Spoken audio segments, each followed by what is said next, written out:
Wow. Wow, this is some really deep stuff. I don't know what just happened, but something happened inside of me. Something snapped, something clicked. I wasn't expecting that either. Sorry. It's okay. It's all right. It's beautiful.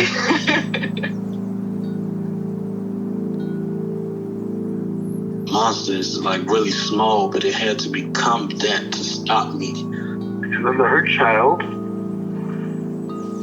became present when you mentioned it. And I didn't realize this until now. There were things that I didn't remember until now.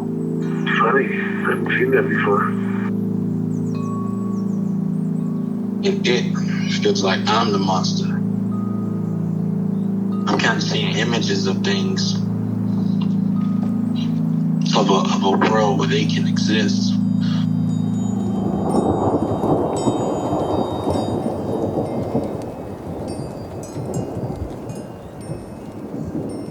This clarity brings all kinds of answers.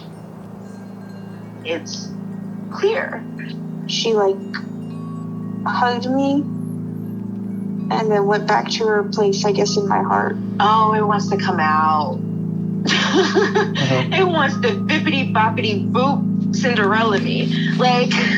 She's melted into my chest. It's ooey gooey. All week been finishing things, cleaning up more, started eating vegetables again last week. And it kind of just started happening. It's almost like I just finished going through a meditation session. I feel light. When you hit that first joint, in the morning, and I actually feel a lot more awake.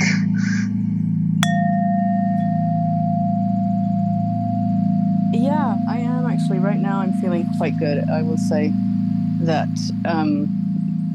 I've been back about just over a week, and it has not been a very easy week, but I managed to do the Rolls Royce prep today, so I just feel like I'm in a good place right now. Oh, I'm so curious. What that is? Yeah. Yeah. Well, some breath stuff that I don't usually do. It's from within Chinese medicine, and I know. I might go off on a bit of a tangent here, so. So I'm not sure, I feel like there's no really one size fits all. I just know this one is kind of known to move stuff, and I've been feeling very blocked and, kind of on the edge of dissociated the whole time, which some of that is obviously jet lag. There was a tremendous amount of fatigue, which I felt was over my expected quota, Yeah. But so, yeah. Some breath work and an acupuncture treatment, which I don't often do on myself, but good when it happens. And what else? Then I just took a little walk in the snow. It's snowing here. And nice. Just sort of avoiding calls this morning that sometimes happen on Monday and will get me all pressured up. So, yeah. Yeah, so it just feels a little more clear. It's just been kind of sort of this bit of a shutdown, hazy feeling all week of which I really think, as I was thinking ahead to this call, I get those quite a bit. This was just very present. And I'm just wondering, what's it like to talk to hazy parts, distracting parts? Because by nature, they're sort of not exactly, you know what I'm saying. So anyway, easy to pinpoint or identify. Yeah, or are they gonna, are they gonna speak to me? But anyway, so they will come up inevitably at some point if we keep doing these calls. It's definitely a strategy that it's definitely a part or parts that happen for me. Yeah. But no, I feel good right now. Great. Yeah. Last time we talked about possibly starting today's call by trying to follow up with an exile part. So I just wanted to mention that and see how you felt about that. We definitely don't have to. And if you have other stuff that you'd rather check out first or whatever, we can do that. I just told you I would remind you. So yeah, I actually listened to our call again yesterday. So yeah, I mean, let's maybe do a minute. I part of the haziness was like I listened to our call, as on the day I was leaving, and I had and even that was maybe a few days after our call, and so I had after the last call like interesting contact with the parts that we talked about, not so much the exile, but was very alive in me. And then, in the listening to the recording, I was like, I felt like I really had just made some connections that felt important for the whole kind of landscape. And then since getting back, it's just been like, oh, let me see if I can, listen in for those parts or any other parts. And that's where it's just been like, nope. So yeah, I mean, happy to if that's kind of what comes up. Yeah, happy to go anywhere basically. Yeah, I'll try to follow my system. Yeah, great. Like to start with some meditation. Yeah. Okay. How many minutes? I think 1 minute is good today. Great. I'll set a timer. Okay.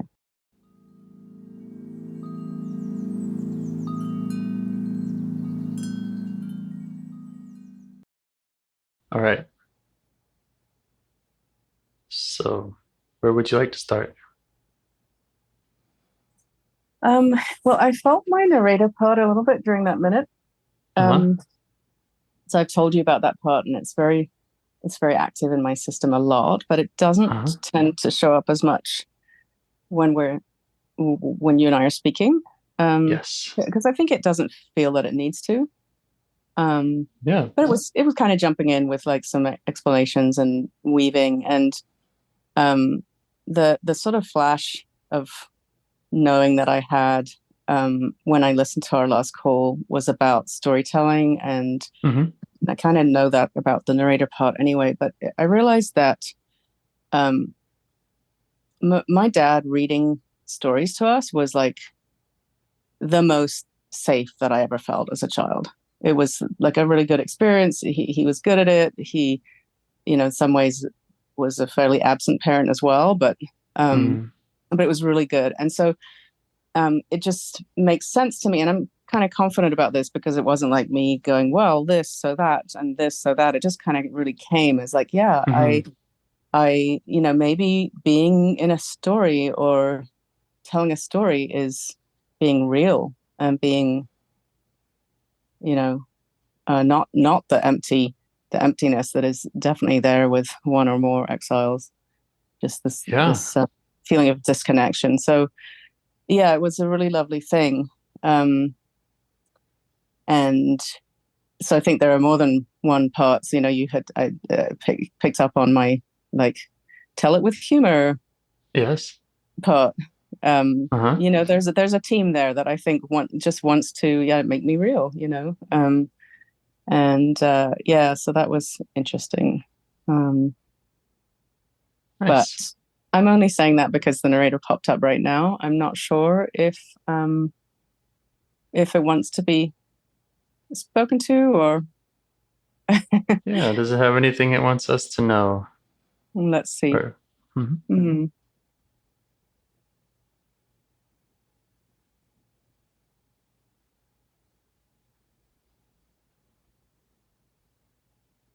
I think that it's very active. It's pretty tireless. And I might be going on my first contact with it a while back, but it's countering or protecting. Yeah, I think I might have said this to you before, but like a part that just doesn't have any voice and it literally will feel dumbstruck and nothing comes out. Yeah. Okay. Yeah. Is it concerned about that happening here now?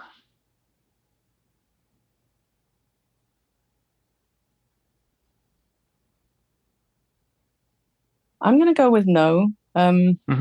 But so the parts, the kind of team of parts that's like, you're not good at doing IFS. How will you know?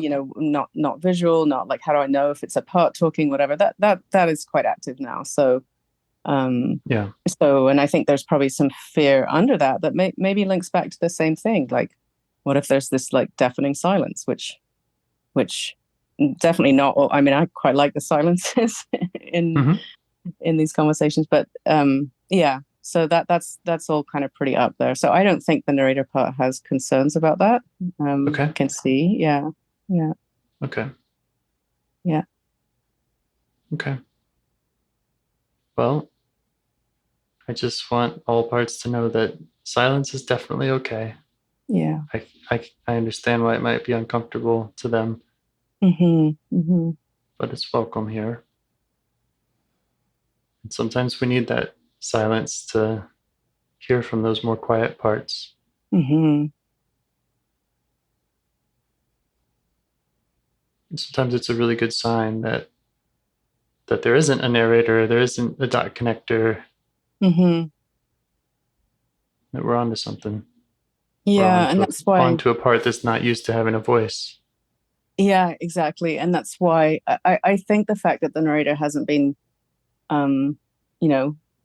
doesn't show up in these calls is a really good sign to me that, I'm not trying to fill gaps and things.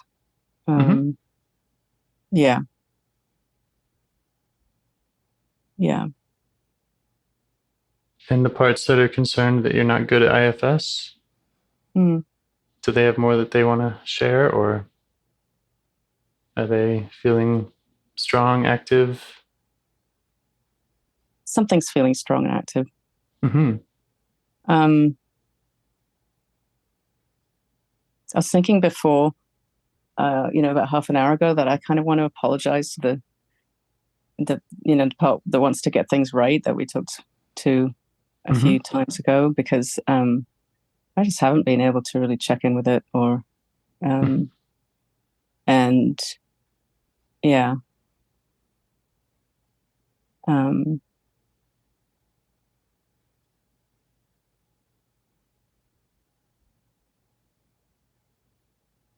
So I'm just going to try to sort of honor that energy a little bit. Okay. Yes. Next bit.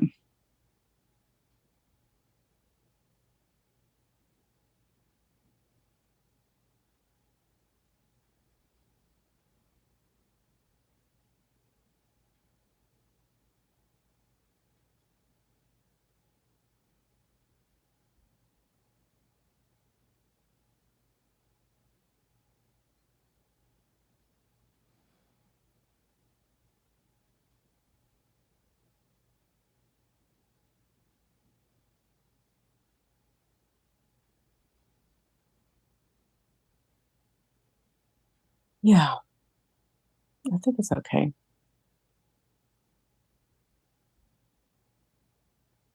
Okay.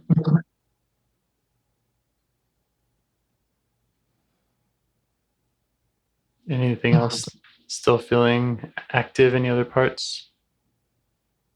I have sensations, particularly strong. Yeah. Yeah, I have sensations, but I'm at this point, I'm not particularly confident about being like, oh, that's this part, or that's this part. Would you like to just name the sensations? Yeah, so there's some light pressure in my right temple. There's that kind of typical buzziness that I think I often start with. And I think it just means parts are listening and paying attention.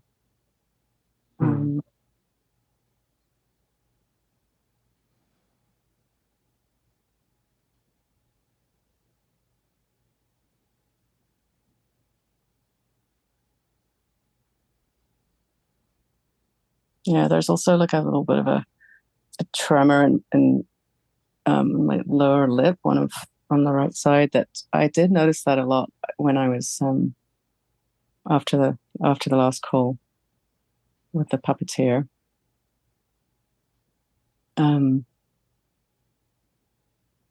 I don't know why the puppeteer would be busy now, though, since I'm not in that situation at all. And I like to really not think about it when I'm not in it. Okay. Okay.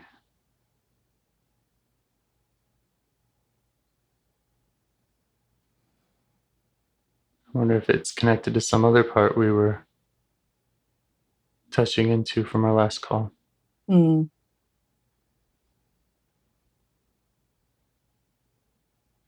Yeah, I mean, maybe the talking parts and the, there's a maybe not just one part, but again, maybe a sort of cluster of which the narrator would be part of that, that wants to get the words right and make it understandable and make it make sense. Yeah. Makes sense. I get it.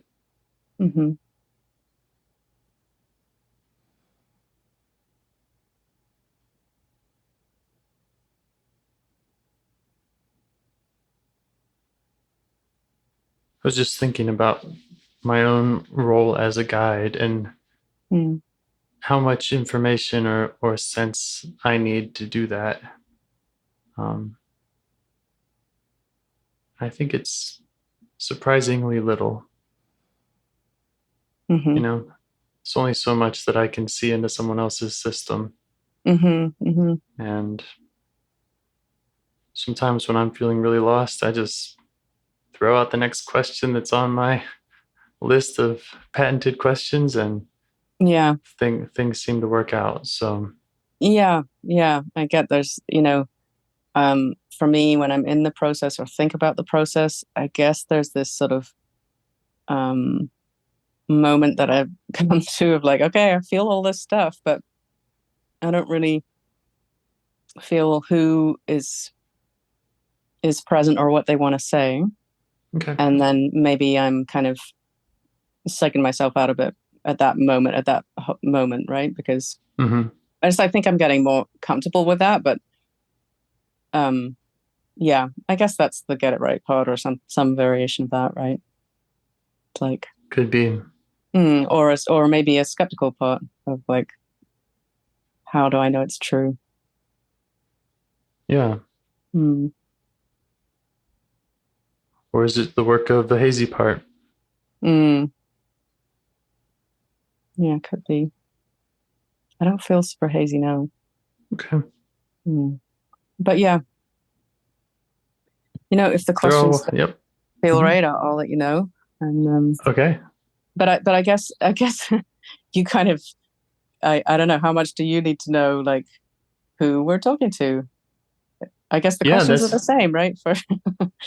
Well, yes and no.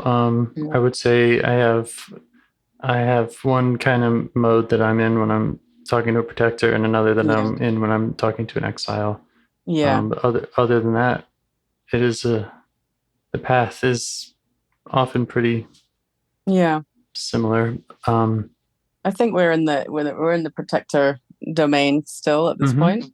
Yeah.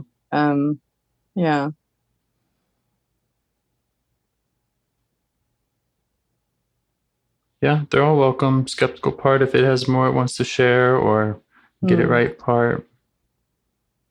Well, maybe get it right part would like to hear how and you don't have to spend long on this, but just how the process is so different for different people, because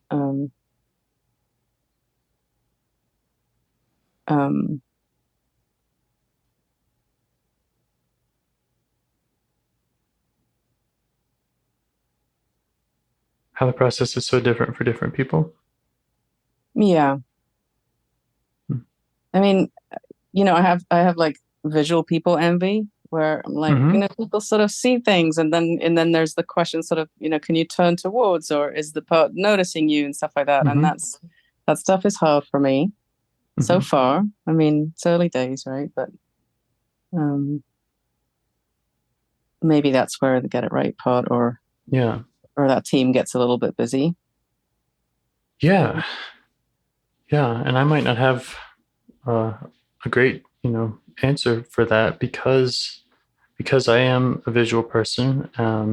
It is a little hard for me to empathize with what that's like, and what the challenge is like.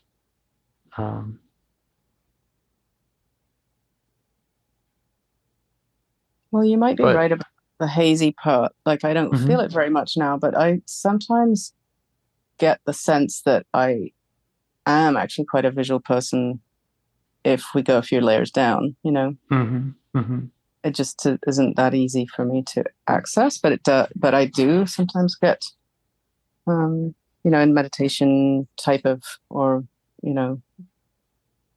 kind of being relaxed sometimes. Yeah, there are images that flow. Yeah. I think that just another thing about the process is, fundamentally, I think it's an emotional process. If I had to put a label on it, it's not so much a cognitive process. It's not so much the visualizing isn't required. Parts are in need of presence and compassion, and I just consider that those are kind of more emotional kind of qualities, and something that is often very hard to describe, and yet it when you, I was going to say, it when you see it, it when you feel it. When you feel it, yeah. Yeah. Yeah.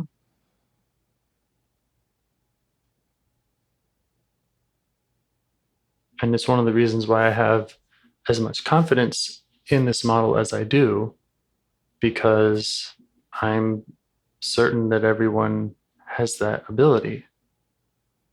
Yeah. That's kind of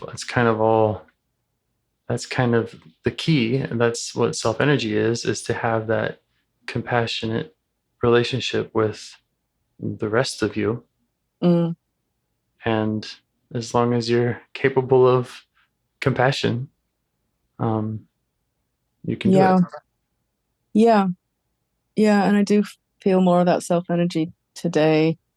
It was really conspicuously kind of covered up this whole past week. So great. So you're also right about how much information do I need, and one of the big things is, yes, I am trying to figure out who we're going to go to, who we're speaking with.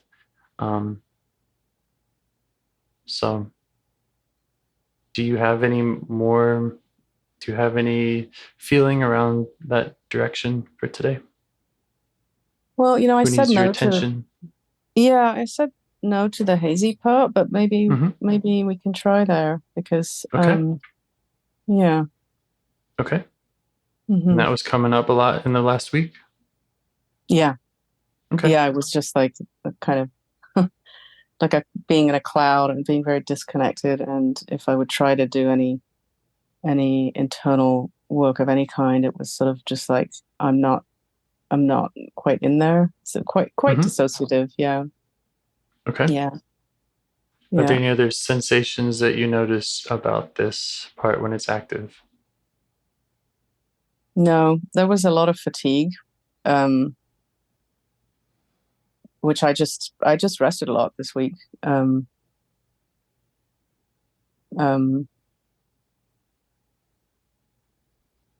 Yeah. It was more like a sense of a cloud, or a separation, and me, like, maybe consciously trying to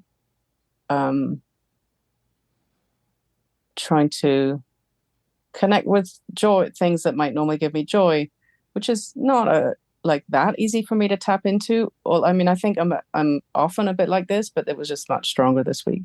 So more of a sense of just cloudy disconnection. Okay. Yeah. Okay. Yeah. How do you feel towards it?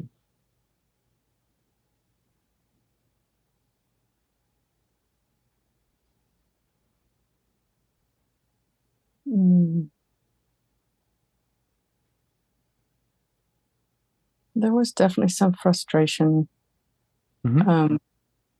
Right now, at this moment, I do connect with a desire to understand it and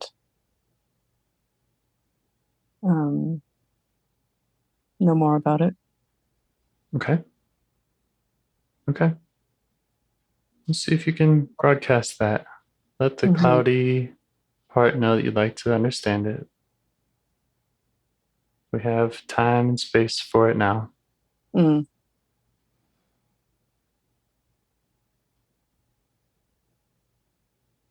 Just see if you get any response, any other sensations showing up.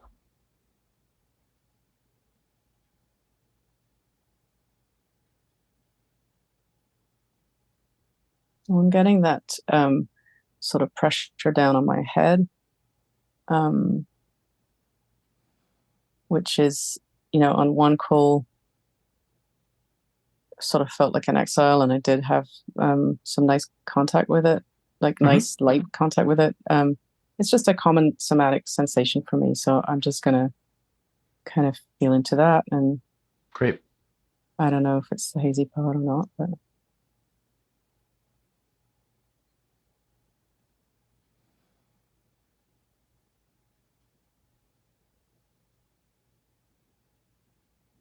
sorry, I'm just gonna let my dog in.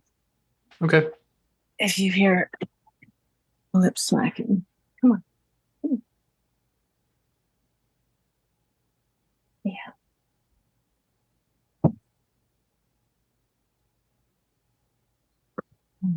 What? Oh.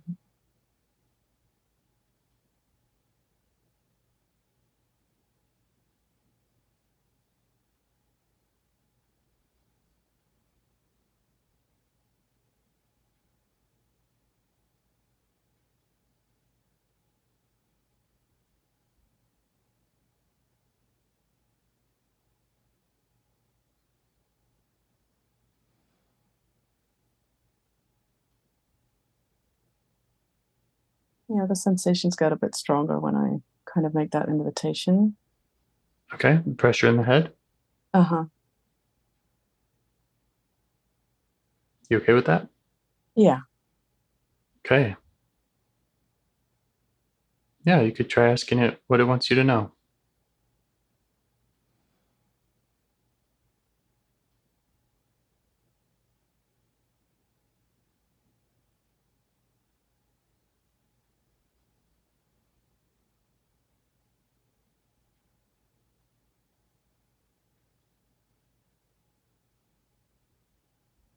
I might have got a message that it doesn't want me to know anything. And that's the point of it.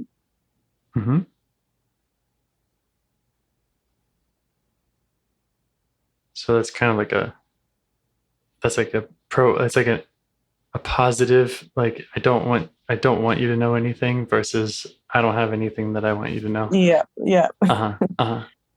Okay. But there is this kind of this energy I've noticed in my system. It's like a repel energy, It's like the wrong end of the magnet, kind of. But yeah. Does it feel like it doesn't want you to know anything, period, or it doesn't want you to know anything about it? Let me see.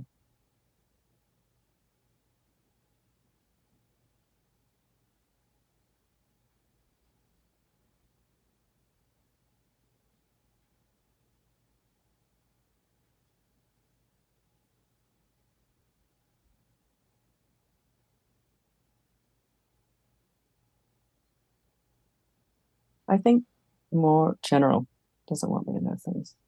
Okay. Not so much about it. Okay.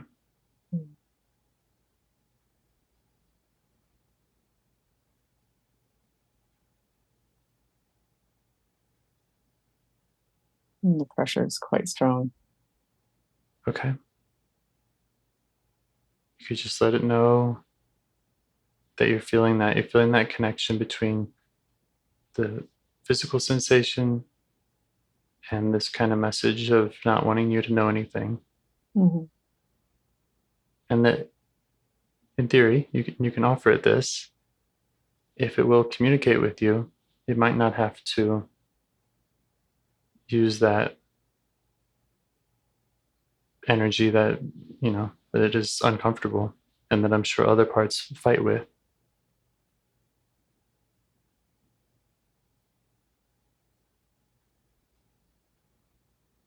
Can you say the first part again? Like, Mm-hmm. I'm getting, that can have other parts in resisting it or not liking it, but so it's using this physical energy that is uncomfortable and that other parts probably really don't like and they're fighting against. And I was suggesting that you could invite it just to let it know that if it does communicate with you more now's a good time and space for that. That it might not have to do that. It might find it easier, and it also doesn't have to.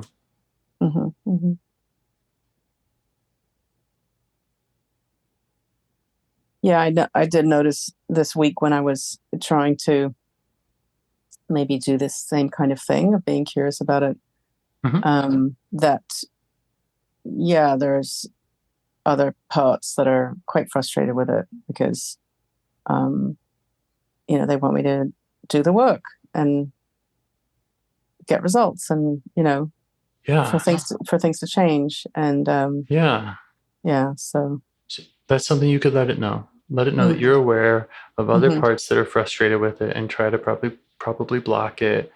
And that we're going to look out for those and ask those other ones to step back.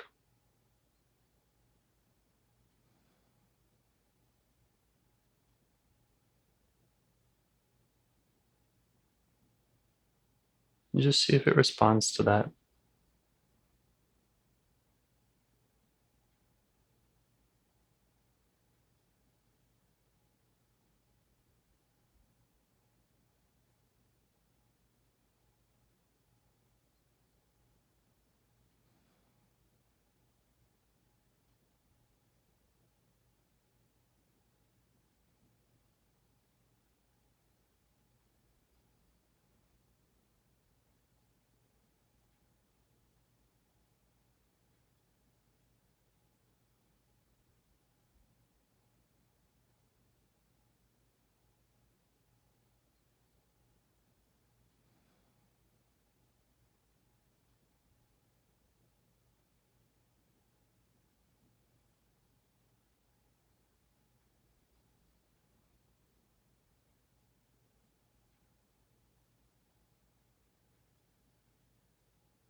I'm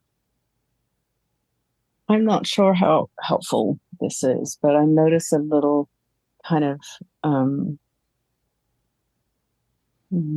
almost like a little dynamic dance that happens for me in these moments. So if I try to just be very present and ask the question, there's a little bit of, what might be the narrator or any one of those parts that's like, saying the words. Just the words of the question. It's not trying to answer. So, but it is there, that energy. And then I'll try to like disengage from that a little bit. And there's a part, maybe a different part, that's kind of like, and this is a sort of dynamic I have often in my system of like, it's more true and real if it's not in words. And so then if I try to do it without words, it's I think that's when the hazy part kind of like comes in really strong, and it's like nothing, cloudy. Okay. Yeah. So you have one part that's kind of amplifying the message verbally and saying like, what do you want me to know? What do you want me to know? Yeah. And then you have another part anything. saying like, oh, that's not the way to do it. We're supposed to like get close to it and get quiet. Well, it just doesn't trust the words, and a part just doesn't trust words. And this is something like very thematic in my life, even way before IFS. I kind of realized like there's some interesting thing about words and how they can never really capture an experience, but at the same time, so at the same time, there's a, it's like the finger pointing at the moon kind of idea. But then there is this quite strong energy in my system in other ways of like, got to package it and make it real, make it into a story. And so it's a kind of a fundamental little tug of war in my system that I just noticed happening in that little micro moment. Nice noticing. I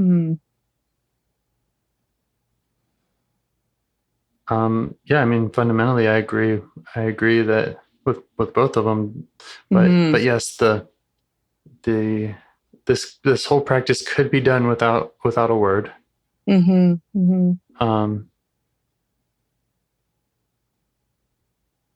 It's almost like just to, if I'm kind of, okay, let me get quiet, let me tell the hazy part. I'm really here wanting to listen, and I have no expectations of what that's going to be like, and trying to say that. And it's sort of in words, and then there's a kind of like, words are too external, they're not enough, they're never right. And maybe the hazy is kind of in between those two, where it's just like, oh, stop arguing, So were you able to sit with it without the words? A little bit. A little bit. I guess when I did that, I felt more hazy. So yes, kind of, right? Well, how would it feel to try it again? Yeah, hold on. Let's ask the word one to let us try this. Yeah. The wordless way. Yeah. Okay.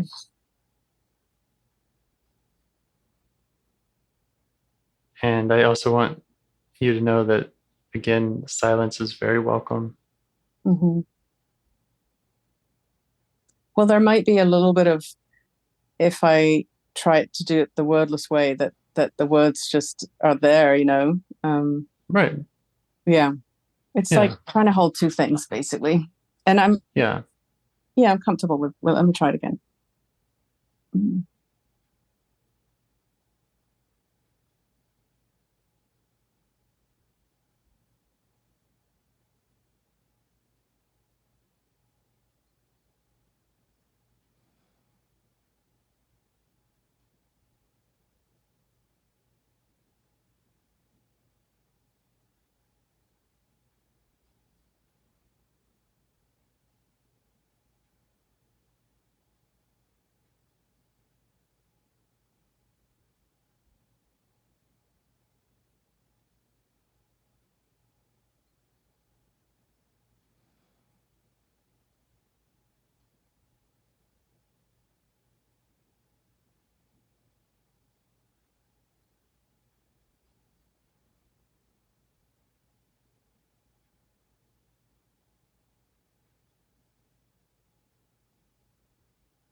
So, Mm-hmm.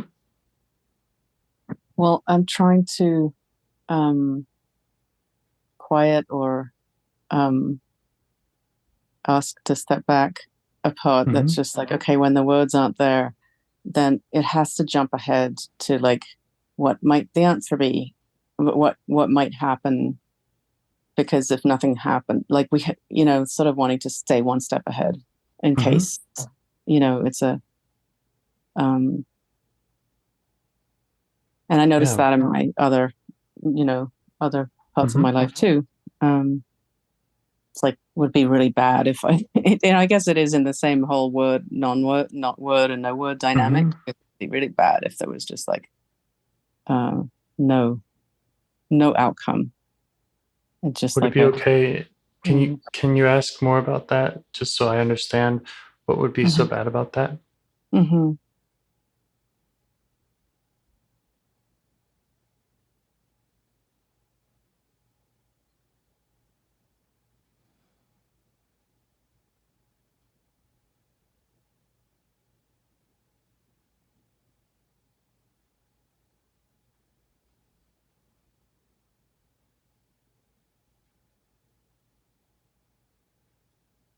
I think it goes back to the theme of being humiliated and having no way to speak or speak up for myself or Okay. Yeah.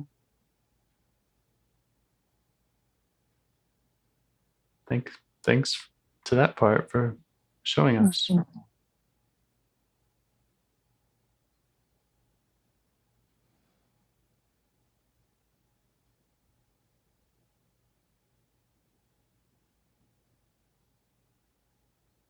How are you feeling? How are you feeling in general right now? I'm feeling okay. I'm feeling quite feel the energy of, I feel that pressure quite strongly, and yeah. How would you feel about trying to contact the humiliated voiceless one? And is that okay with the pressure in the head part?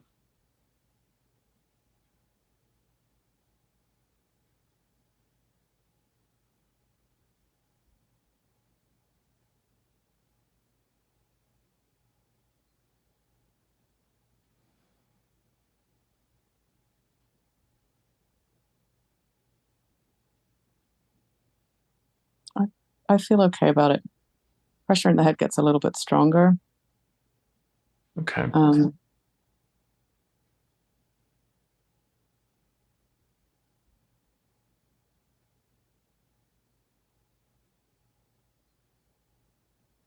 Does it still feel like it's one of the messages it's wanting to send is for you to not know anything? That it wants that? And maybe more specifically, is it concerned about what you might learn when you go inside and meet parts? I'm going to just try to stay with those questions for a bit.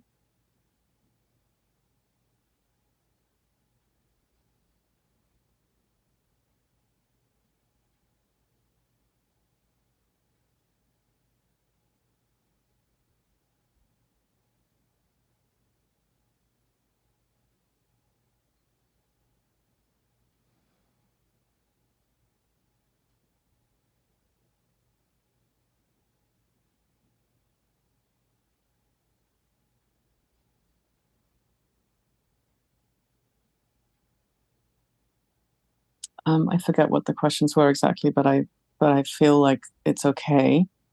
I feel it's not exactly like my empty column from a few times ago, but it's similar. There's like just a kind of opening up of emptiness inside, and sort of, yeah. And that feels okay to you?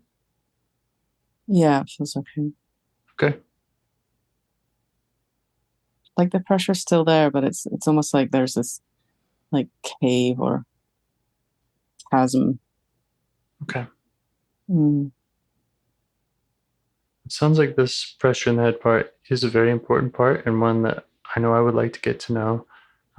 So you can just let it know that you see that there's some connection and that we're open to getting to know it better at another time. Mm-hmm.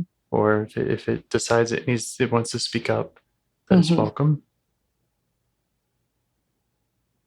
And otherwise, we can try to see what we can learn about this humiliated, voiceless one. Yeah, so the pressure in the head is actually kind of turned into something different that, it almost feels like the periphery of a big empty space, big, like kind of bottomless emptiness. Okay. And this still feels safe to you? Still feels okay? Yeah. Okay. Yeah, you just let it know. It can show you whatever it wants to show you.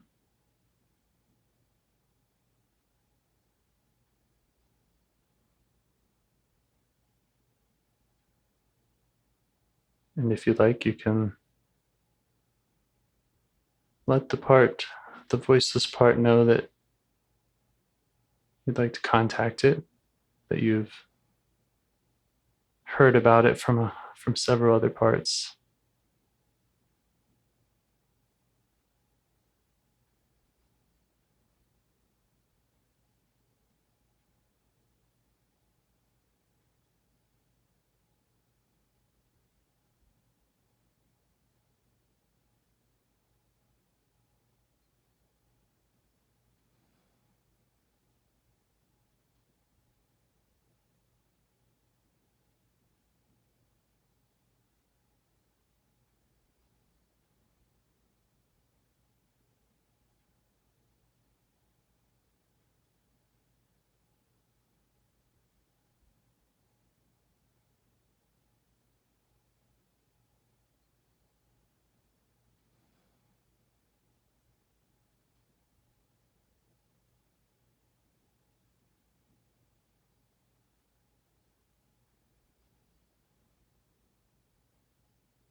So yeah, I'm just having kind of some somatic stuff going on. I mean, some like my just like my head is like now actually changed position and my chin is very tucked.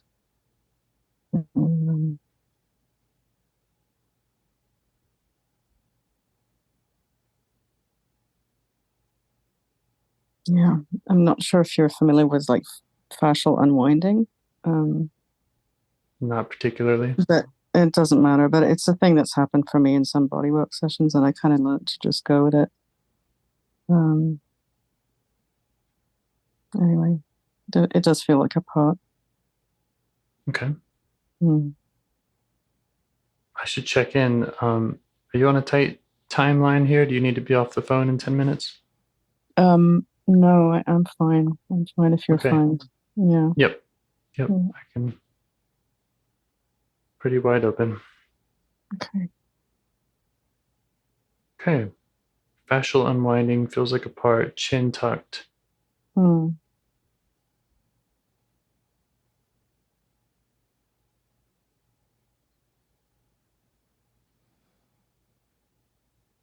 Well, I've kind of avoided saying this before, but I've often wondered with that pressure in the head, whether it's like some kind of birthing, memory. And then now, yeah, I just sort of, I just feel my whole upper body is kind of contracted forwards, and it seems connected with this sort of open inquiry. Does it feel all right? Yeah, it feels okay. Okay. Yeah, let parts know that they can show up however they want. Mm-hmm. Doesn't have to be words. It also doesn't have to be sensations. Some parts or images. I mean, there's so many ways that parts can show up, and just let them know that you're open to that right now, Mm. and that you're curious.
So I'm trying to just let it know that I can take the time. I guess I do feel a little bit of that, the one that's like, come on now, something's got to happen now. So sensations are quite strong, and I'm just letting it know that I can really feel that. And Okay. yeah. When you say the sensations are strong, are you talking about the one that's saying hurry it along, or from? No, the Okay. pressure, Okay. the pressure, Great. and Yeah. Yeah. You can just let the hurry it along part know that we understand it, yeah. and that what you're feeling is important, and that you're in the right place. Mm.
I can detect some assumption somewhere that I'm not going to get past this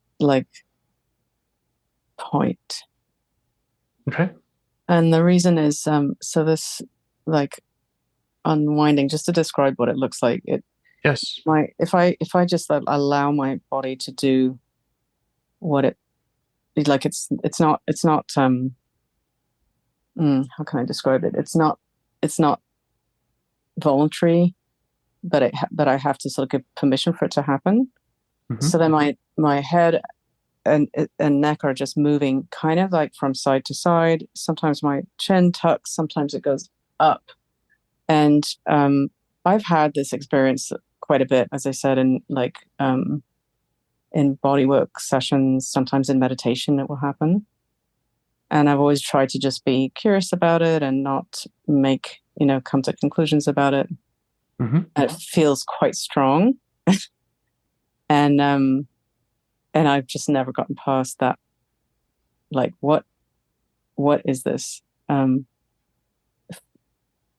today, it did feel connected with that, that deep emptiness. Yes. At the beginning, anyway.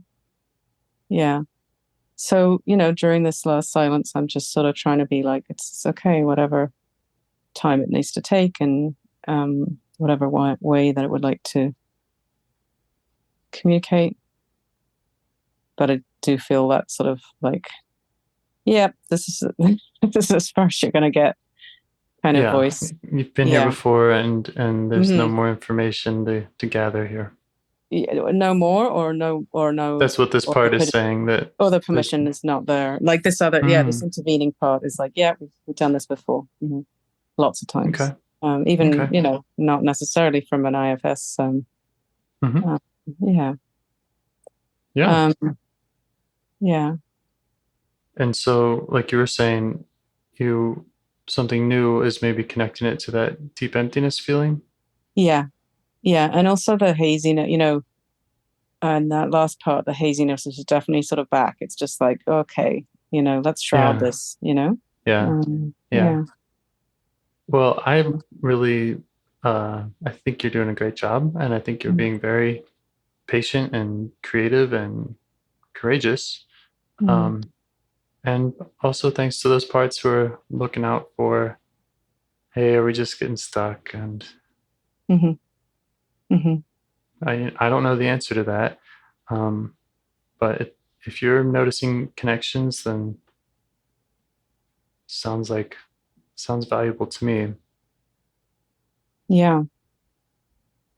I was wondering, when we talked about maybe going to another part from our last conversation, you had mentioned a bit of a story around a 6, 7, 8-year-old and specific feelings from a specific time and a specific event. What do you feel about maybe introducing that, or kind of revisiting that and seeing if that has any connection to this space you're in now? Yeah. Do you remember? Oh, I totally remember. Yeah. Okay. Yeah. It's just that I feel like that incident was a good little, exemplar memory of potentially lots of other things. Because I don't think there was a parent in sight. I think, but also neither of my parents had this particular skill that I was trying to learn. But it was just this kind of futility of it, and Anyway, let me just try to. Not sure how into that memory I can get, but I can certainly conjure it a little bit. Okay.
Yeah, the head sensations keep going.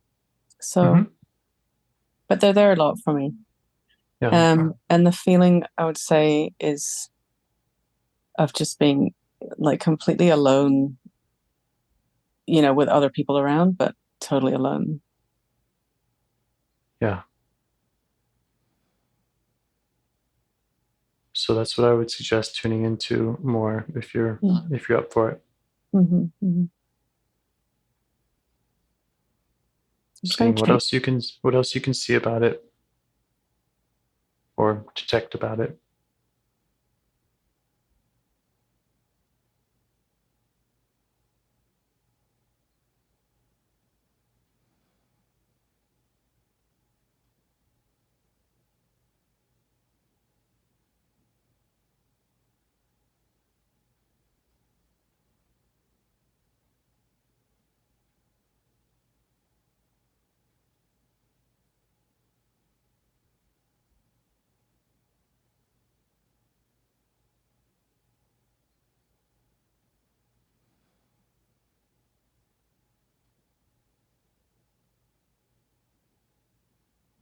Yeah, there's more that I would describe as anxiety, or a little bit of almost not quite panic, but just feeling so stuck in the situation. And stuck in the aloneness. Yeah, like there's no one I can talk to. There's no way to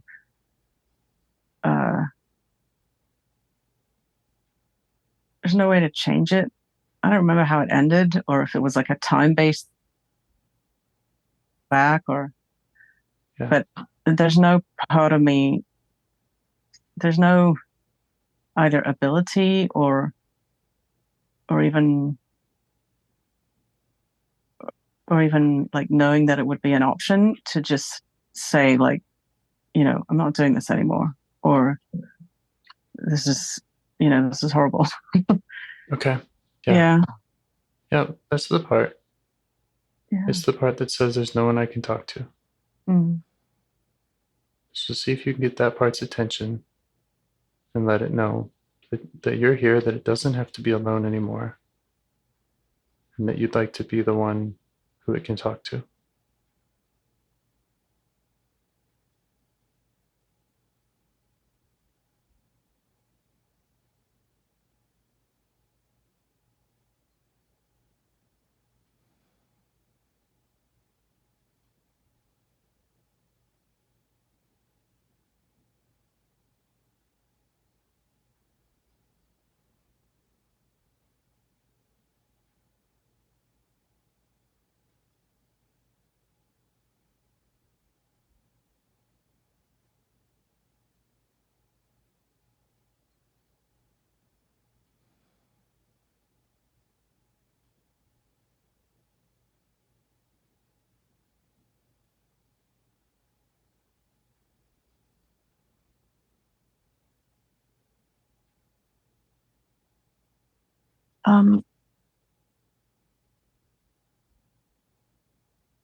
I get the sense that it's just mystified and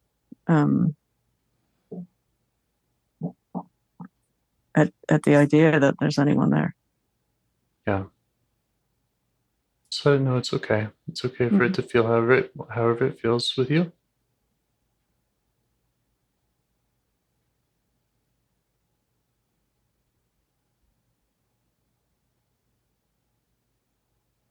And that's what you're here for, is to understand it.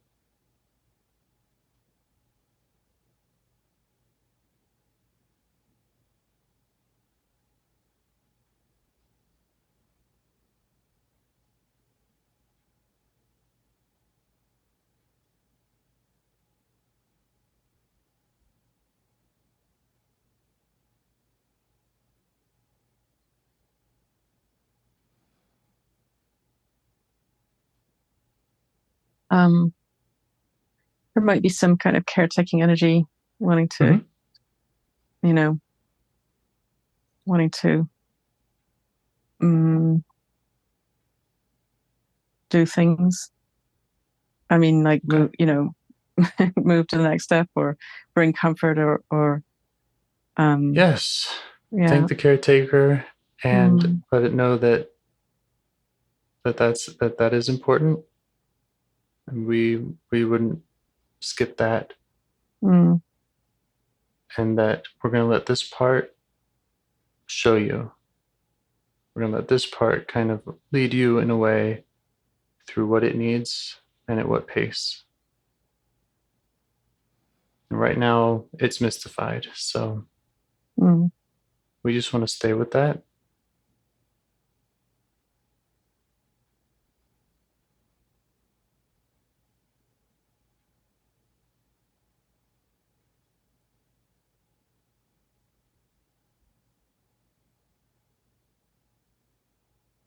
And we want to understand anything else that this part is feeling or has been feeling.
Yeah, I think it's just showing me this kind of sense of being like the words that come are like outside of existence. And a little bit of sensation kind of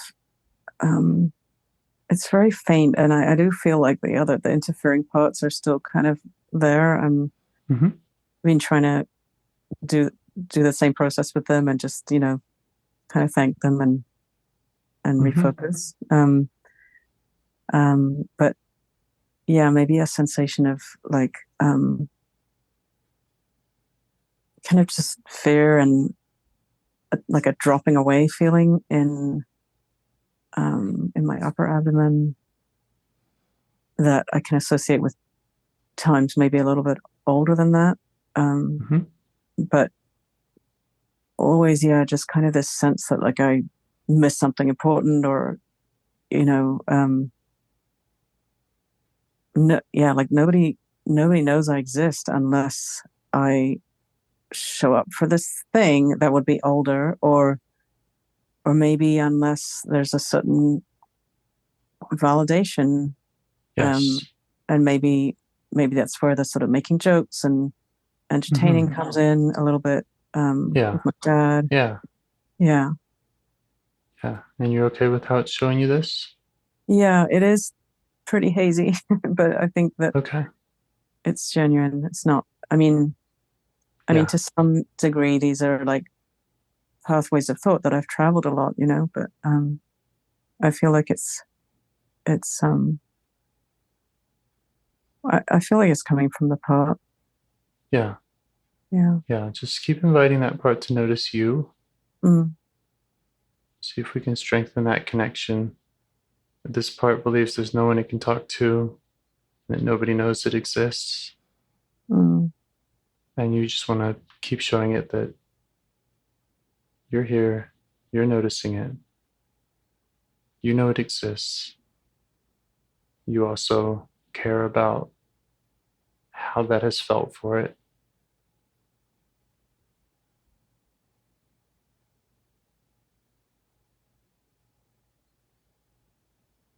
And you want to understand it. And you can tell it that you really want to understand it. What it's been like for it.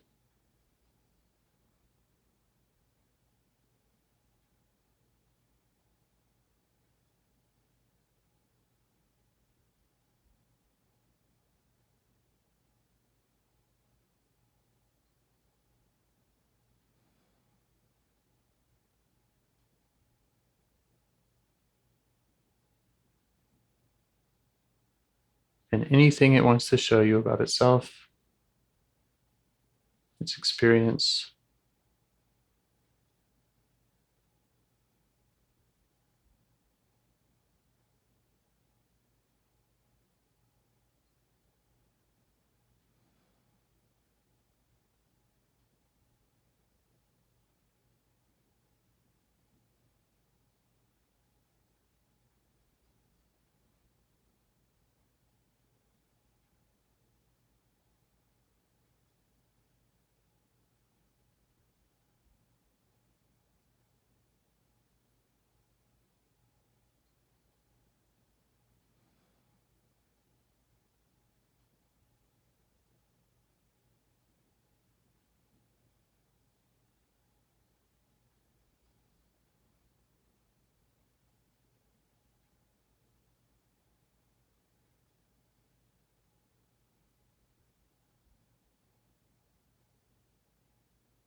So I'm sort of feeling the need to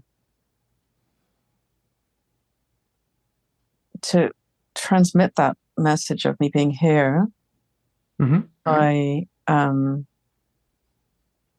filling space and trying to bring, I feel like there's some love, some warmth, and that because the whole process is so non-verbal, non-visual, and then because of it being so subtle, there's the other voices in there going like, "Oh, Yes, I'm doing it, I'm doing it." I'm sort of feeling the need just to kind of spread warmth and attention like into space. Yeah. I'm not really sure if the poet has noticed me yet, though. Yeah, just keep inviting it to. Yeah. Yeah, just keep spreading that warmth to every corner that you can. You might invite it to get closer to you or ask if you can get closer to it. I don't have a sense of where it is or anything. Yeah. But the filling up feels right to do. Yes.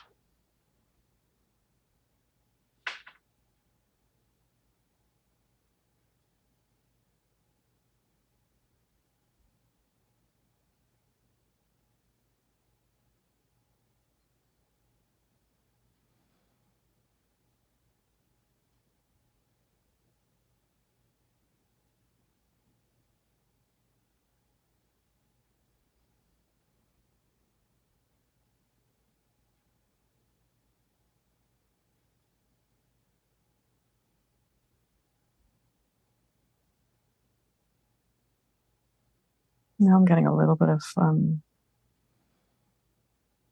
sensation in my throat, which is another area that I've often had it in kind of times of being still.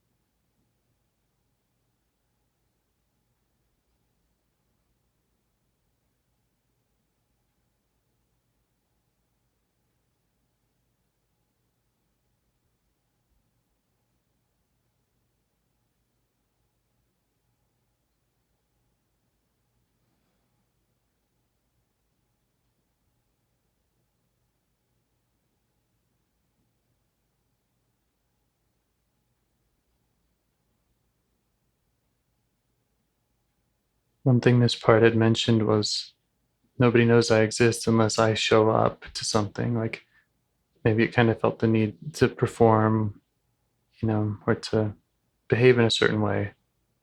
And that could be another kind of message you send with your warmth, is that you can provide that regardless of how it shows up.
it's still very, I sort of sense that it's there, but it's very formless and almost like, I want to say invisible, you know?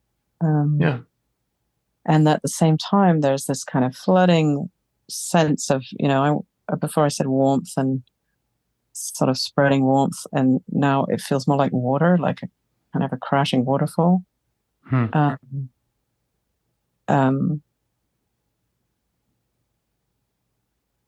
Yeah, I don't know what else to say. Yeah. Sounds like you've done a lot. I'm starting to think about if it's helpful to think about how to continue this work in the future, how to get back here. Yeah, I think so. I think this is a child that needs to take its time.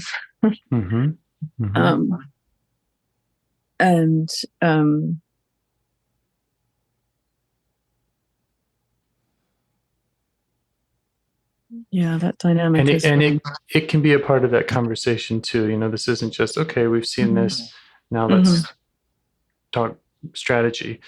You can ask it what it wants from you going forward, how you can, if it would like a gift from you, if it would like you to change anything about the space.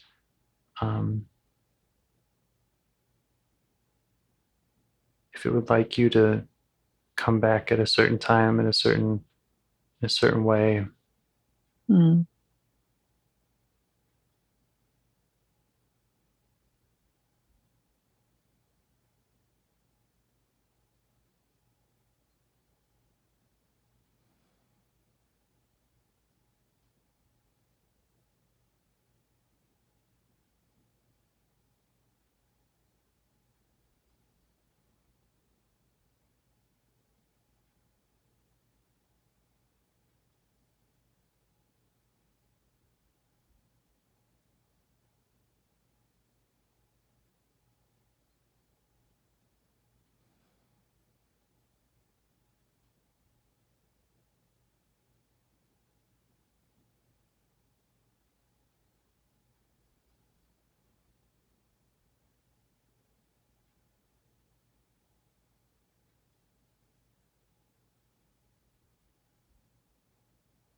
Okay, so a bunch of things sort of floating around. And definitely the parts that are doubtful about the process are kind of in there saying like, well, yeah, but this is stuff you've been thinking about. This is just stuff that you like anyway. I'm not too confident about how it came up, except at the end. And I do have an idea about something I might do that might be pleasing to this child of this age. Yeah. And that's not difficult to do. I could even do it this afternoon. Yeah. But it's been very indistinct the whole time. Okay. Yeah.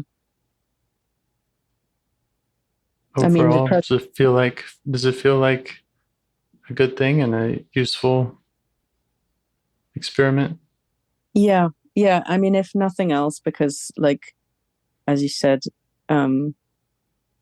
maybe 2 calls ago, just doing the moves and doing, showing up, and trying to be honest about the degree of uncertainty maybe that I have. But I think you're doing great at all of that.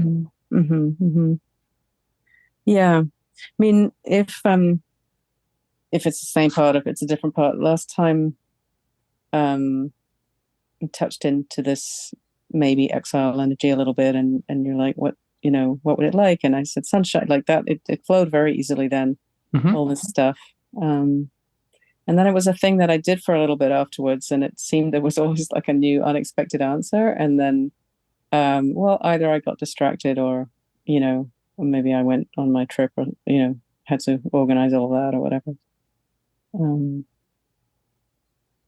But yeah. Yep. It makes sense for this kind of voiceless one who didn't feel like it existed, or to be so faint. I think so. Yeah.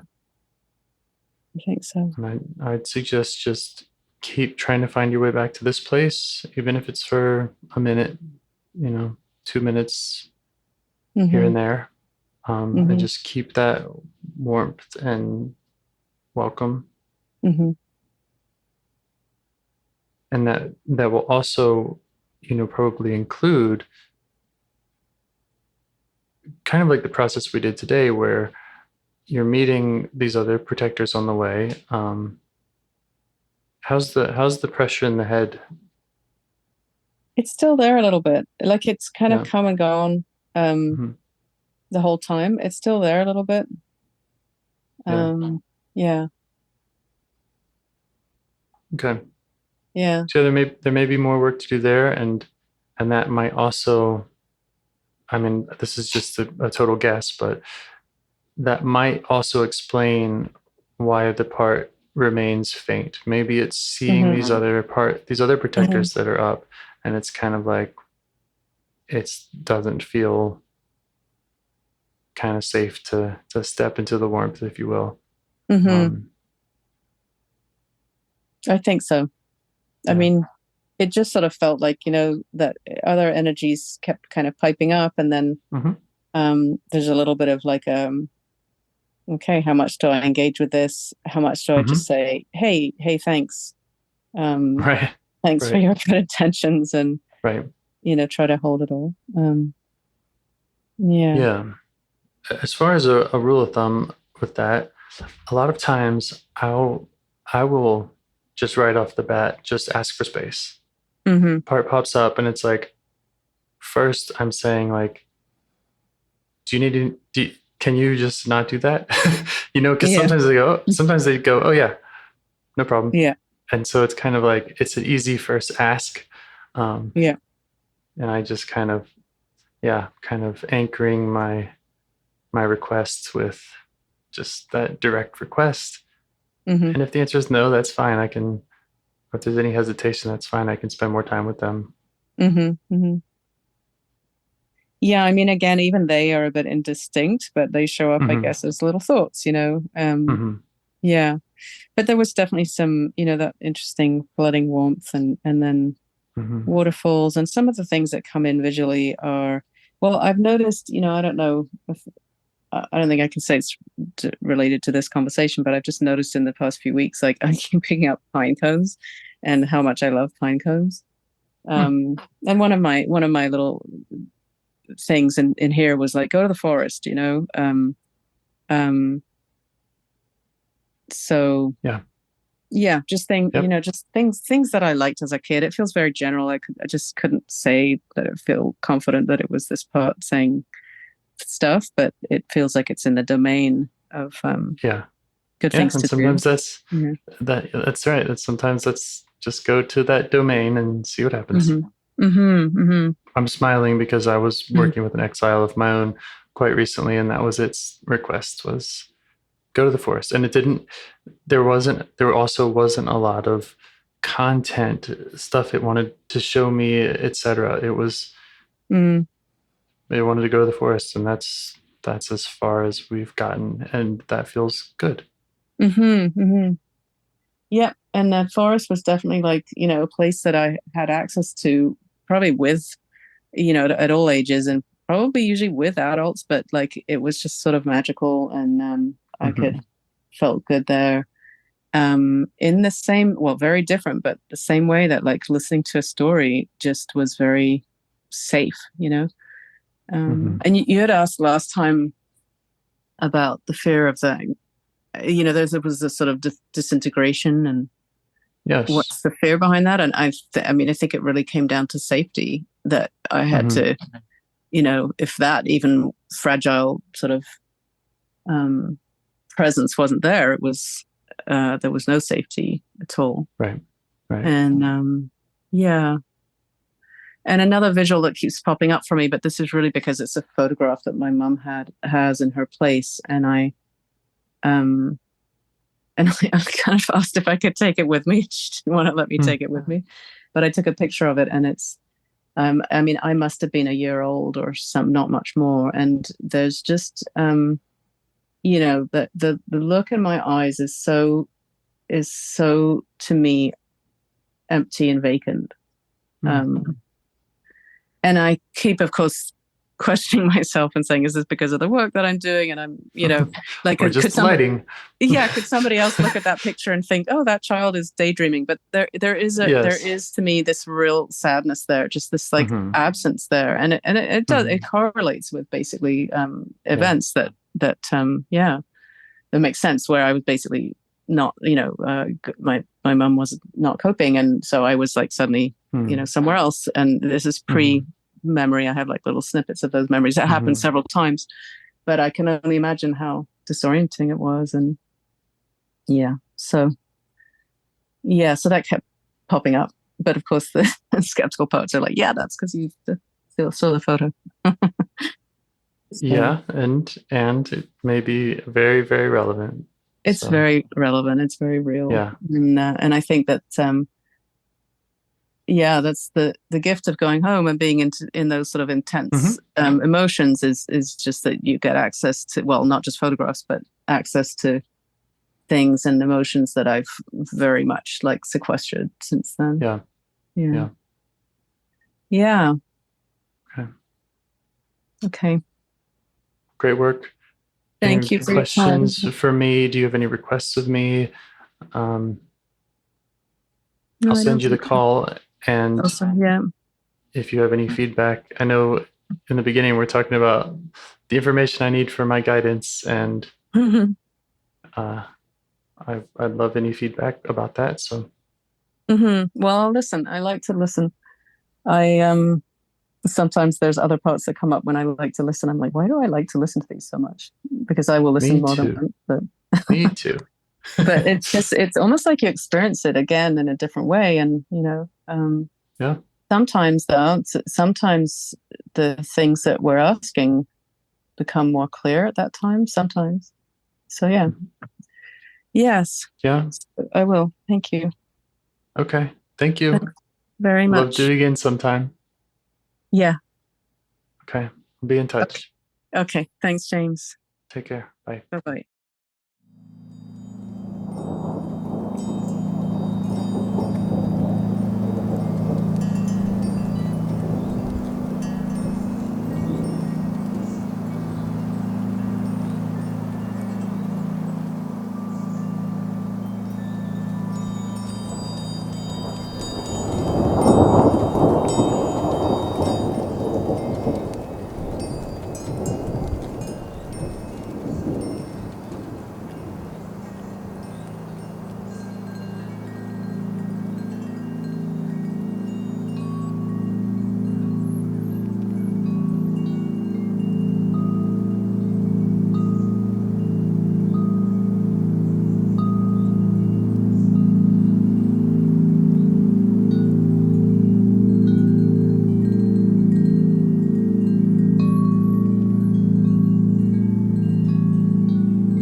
said this exact same thing last time. I've been kind of shut down and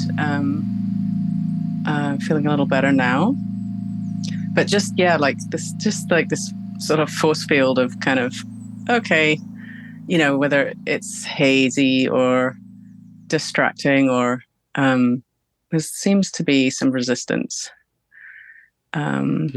Just general resistance to doing anything, or is it about no parts work? Parts work or any kind of settling myself, trying to be present. I think I'm starting to realize that I just have so many years of experience of kind of like probably being a bit agitated and anxious, but looking like I think even people that know me don't really realize it necessarily. Right. And so maybe it's kind of dawning on me that, that's part of it, maybe, Yeah. I get that.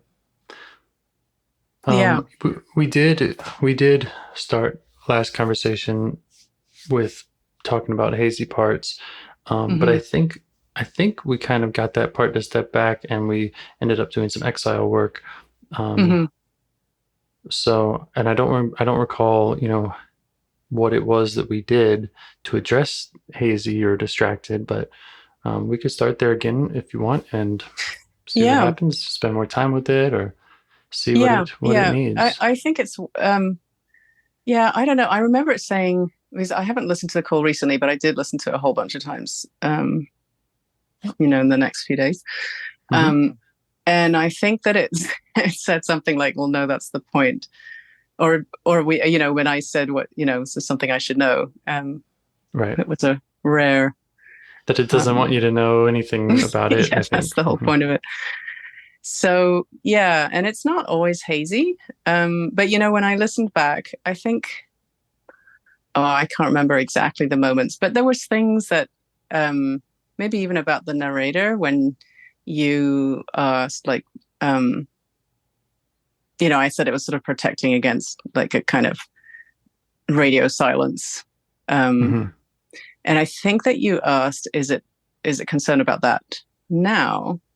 Anyway, I can't remember exactly, but I feel like when I listen to the call, I'm like realizing, a lot of that is really going on for me. Like there's a kind of in these calls, and maybe in my own kind of solo work as well, is kind of a like some part or parts being really concerned that there will just be like silence, no outcome, no anything. So I guess we could call that kind of a an agenda part or a sort of moving ahead, wanting to just wanting to sort of see change and not like get completely. There's some sort of fear about like, okay, and it comes down to, you're just going to fail at this kind of thing. Yeah. Okay. Yeah. So that's there. Okay. That's there. Yeah. But yeah, I have been hazy. Hazy. We can meet any of those parts. We'll see who comes up. Yeah. Want to have a minute of meditation. Okay. I'll set a timer. Okay.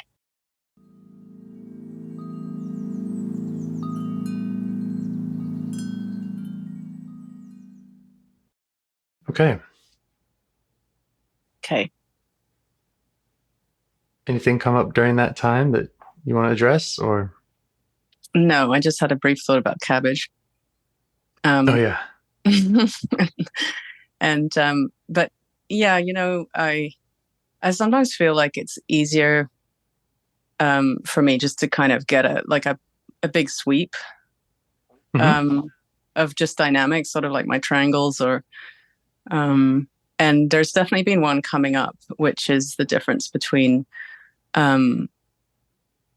reaching out, kind of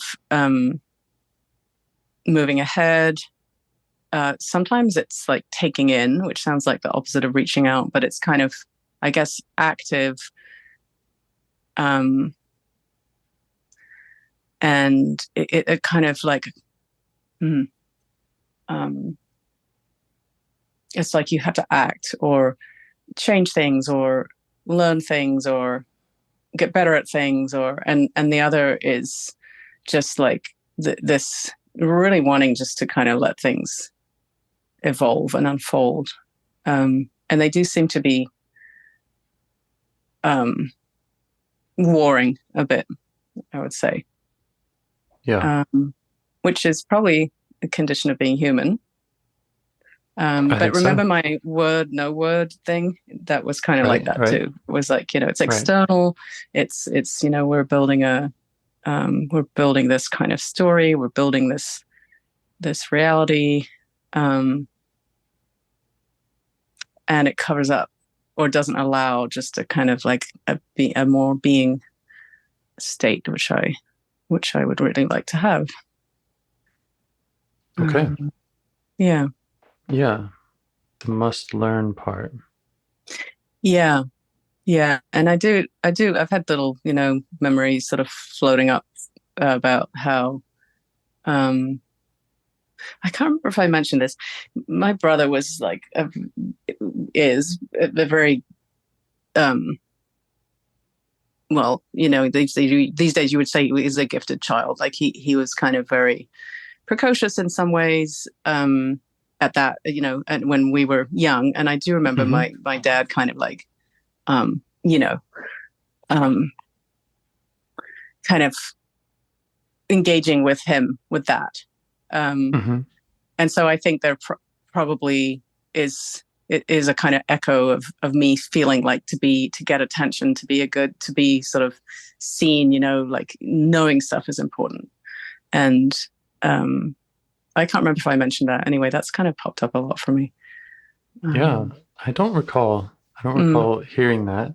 Well, I mean, I have a kid who's kind of like that. I mean, he's grown up now, but when adults sometimes they can't help themselves.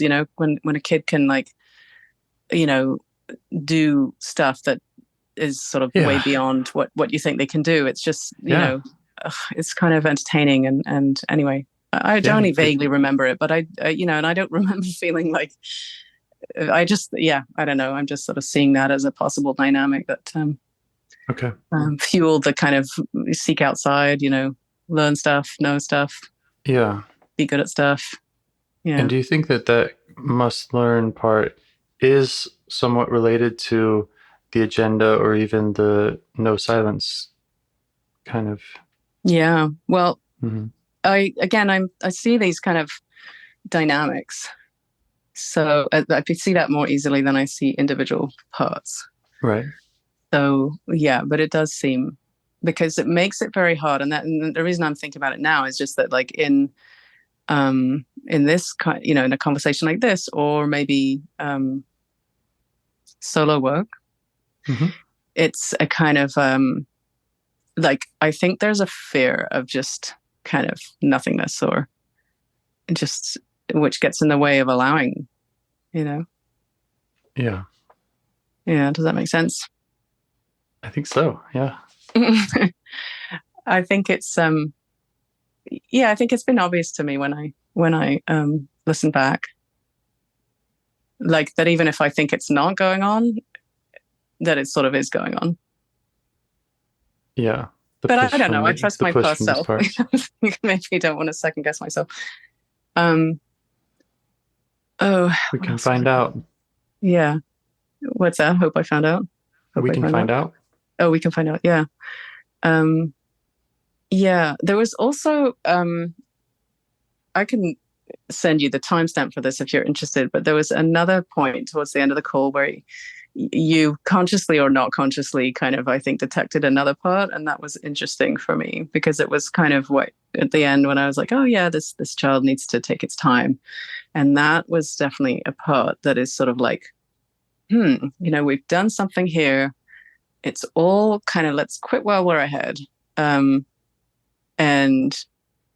it was just like a different voice, you know? And I do recognize that as an energy sometimes about like, okay, things have moved along here. Let's not dig too deep, or that's enough for now. It was interesting. Yeah. So I think you kind of detected that. Maybe not. I don't know if you were aware of it, but okay. Yeah. Okay. I can send you the timestamp if it's interesting to you. Sure. I think my timestamp that I sent you last time was wrong, actually, but you probably figured out what I was talking about. Okay. Yeah. Okay. Which of these parts would you like to get to know better? Where should we start? Yeah.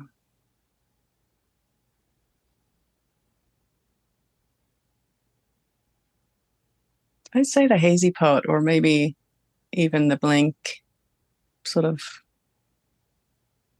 blanky part.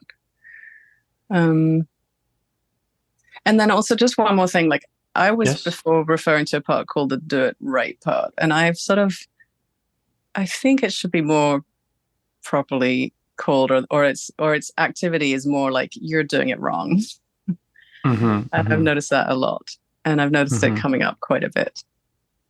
And actually at these particular times when it's sort of like, okay, let me do a quick meditation or something, and it'll be like, this won't work because you didn't sleep enough, or you didn't this enough, or and it's almost kind of like, this can't happen because this is not all your ducks are in a row kind of thing. Yes. So that one will come up almost inevitably. Okay. Just giving you the head.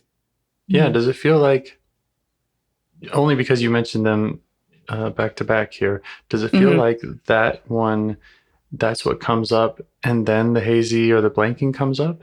Yes, I think so. Yeah. I think so. Yeah. Yeah. Okay.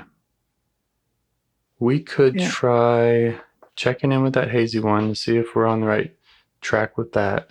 And then maybe focusing on the you're doing it wrong part. Okay. If that feels right for you, or any other way you'd like to go. Okay. Yeah. Yeah. Okay. Okay. So the hazy one. How do you notice it when it comes up? How do you notice it in your body? Oh, kind of just the front of my face.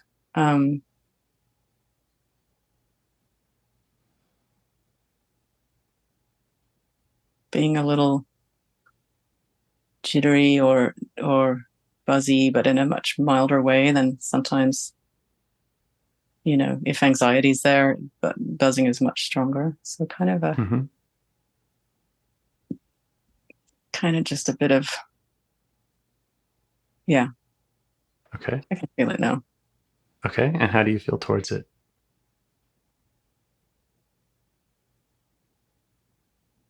Yeah, let me take some time with this one.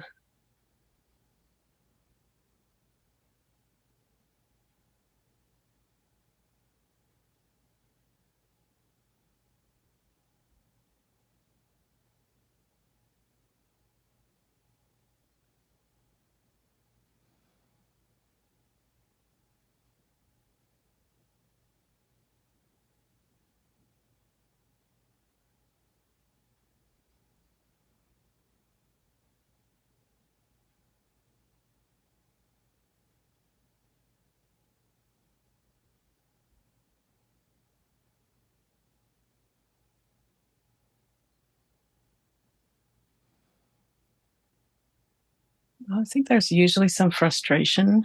I don't feel super frustrated to it now. I do feel kind of curious about it.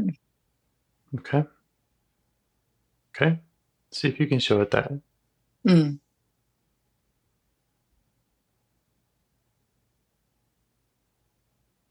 try asking what it wants you to know.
It's not very responsive. Okay. Is there anything else you notice about it? Any other sensations, visuals, messages?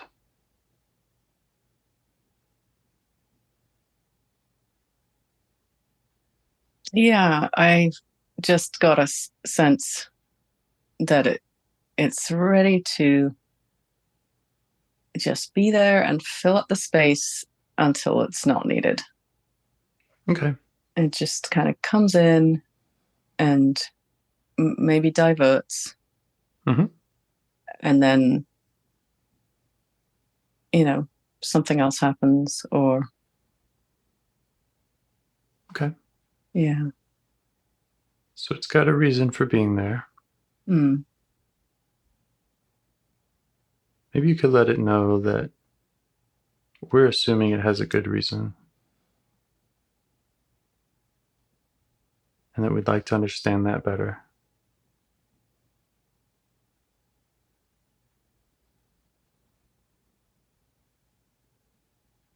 You could ask, what happens if it doesn't fill up the space? Mm.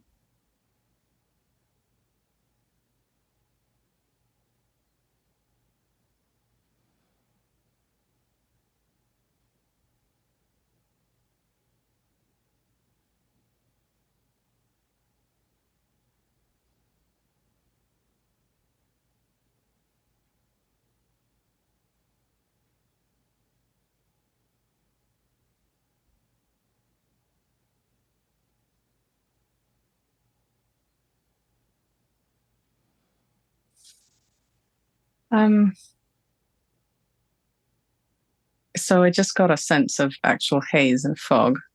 Mm-hmm. And the sort of sense that it obscures the path ahead. Mm-hmm. So I think I can take that as a response. It was even a little bit visual. Okay. So you can't see the path ahead. Mm-hmm. Can't see where to go. And again, this is mostly in your introspective kind of work that it comes up. Yeah. There is a different. I think there's a kind of freezing or breaks on kind of response that can feel similar in like more external things where I just don't have an answer or a way forward, or kind of just caught in surprise. And yeah, I think they're probably related, but this is really specifically, if I decide, okay, let's be quiet. I mean, one of the problems is probably that the time I have to do that is late at night. But it's different from, because then sometimes I'll genuinely get sleepy, and it's different from being sleepy. Yeah. You could try just asking it, is its concern about the sensation, the feeling that you're doing it wrong? Mm.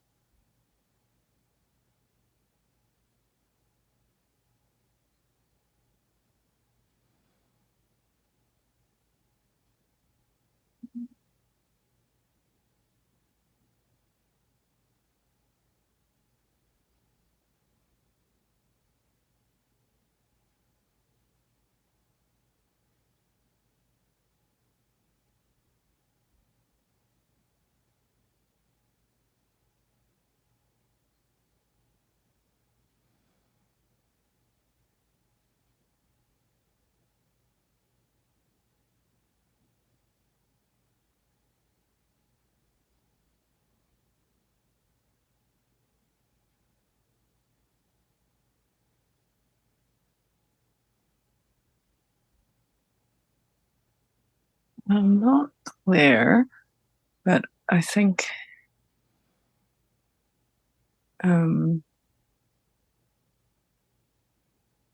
this is just reminding me that this morning when I went for a walk, and I did meet a poet that was it's funny because I'm not remembering it now. Maybe Hazy at work. Because I actually tried to record it for as I was sort of doing it. Great. Talking, and it didn't take it when I did it on WhatsApp, and I didn't save for some reason. So yeah. And then when I discovered later on today, when I was walking back from work, that it didn't, I had that dynamic of like, the kind of reaching out, grasping, like record something, do something, as opposed to just kind of like do it into the wind, and let it go.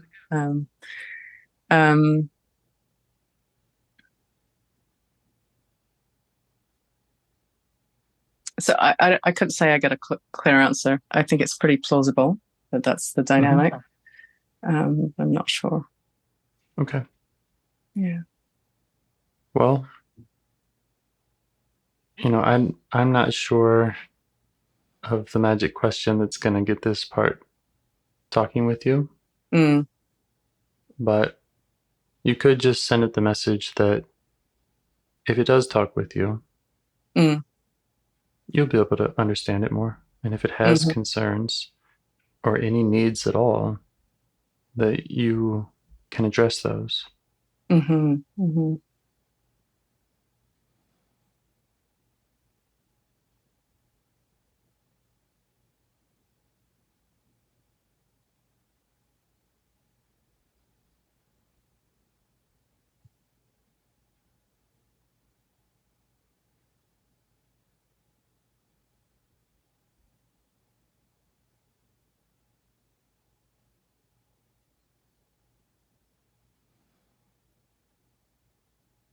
I'm getting a sense it's about not feeling stuff. Yeah. I mean, that sounds kind of obvious, right? But and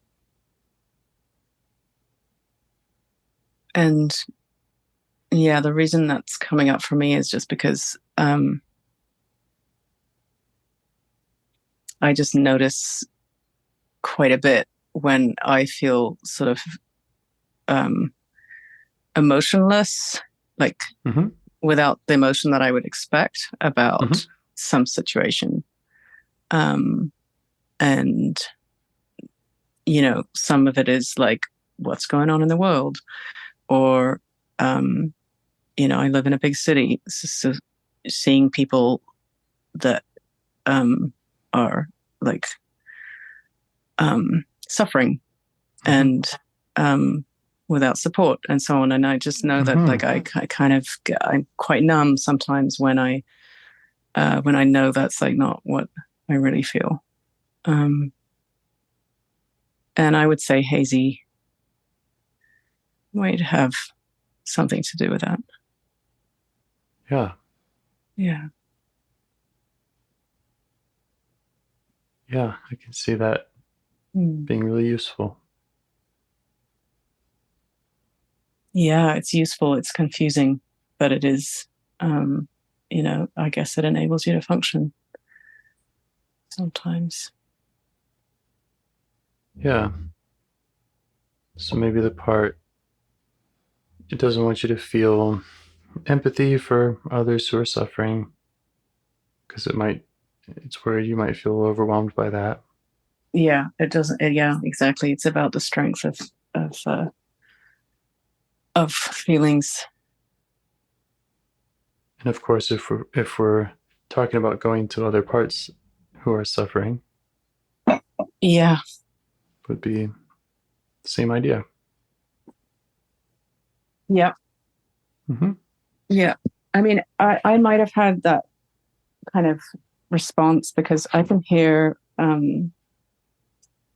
We have neighbors who live downstairs, and I can hear their little one crying. And mom was just diagnosed with stage 3 breast cancer. And I yeah, like, I mean, I had some emotions around it when I was talking to her, but like, I've just been noticing how much it's just kind of like there's a a shutdown of sorts. Yeah. Yeah. Makes sense to you? Yeah, it makes sense. Yeah. Okay. Just let the part know that it makes sense. And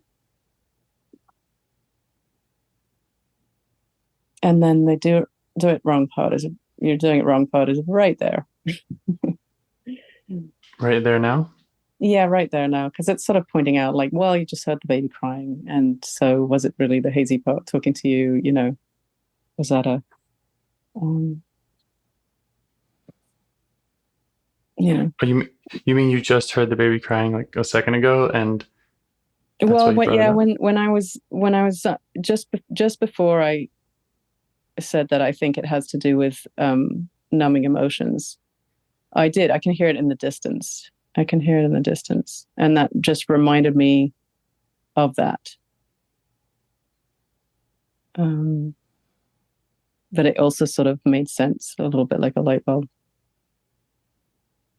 Yeah. Okay. So the you're doing it wrong part is saying it's just skeptical that you're picking up the right cues. Okay. Okay.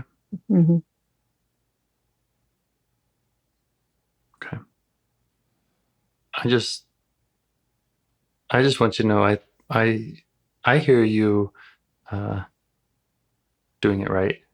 And for example, allowing the radio silence, that's a negotiation that you had with a part that was uncomfortable with that. And yeah, I personally am not detecting that you're like bullshitting. You're having feelings, and some of them are hazy, and you're reporting them as they are. But I do want to also express appreciation for the doing it wrong part, because this does matter. Yeah. And it's really just like the reason I kind of renamed it, not sure how it feels about that, but it's just like it kind of like was more clear, like that you cannot get it right, according to those standards. Yeah, it's just always going to pick everything apart. Okay. Okay. Or most of the time. Okay. Yeah. Well, will it give us space to continue listening and learning about the hazy part and doing that now, or is there more that it needs from you?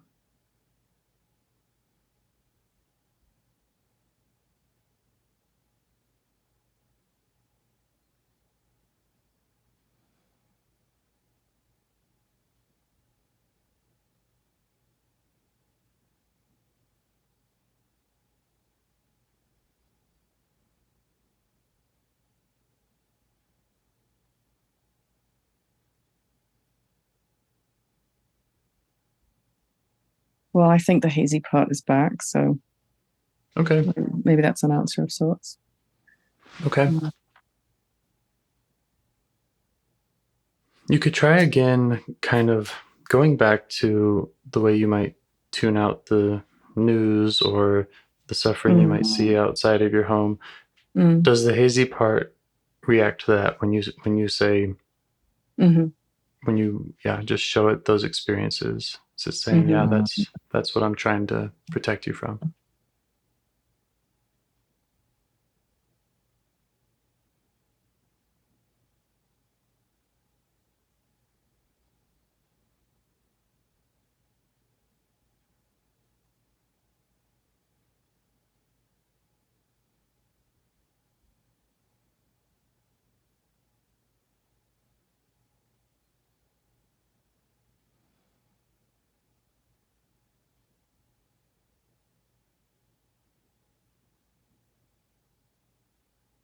Yeah, I think so.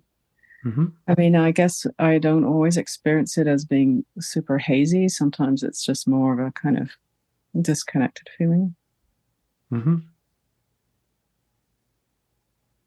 But something is invested in me, not like having a full range of feelings. Yeah.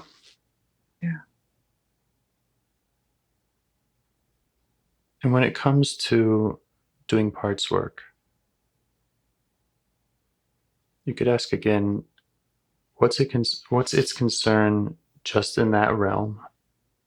Because we've got these examples from the external stuff that this part may be trying to turn down, but does it have examples it wants to show you from inside?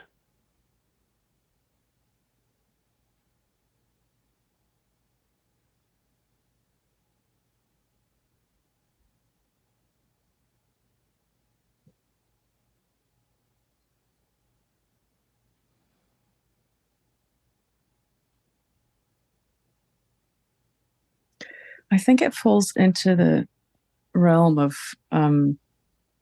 don't try, don't get invested in something, because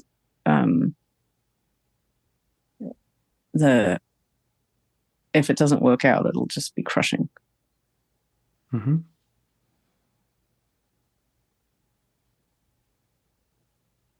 And does it know about how long it's been doing that job?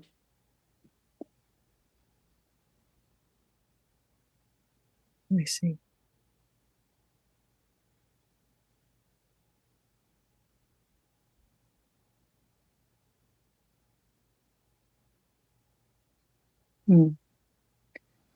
Well, I maybe got an 8.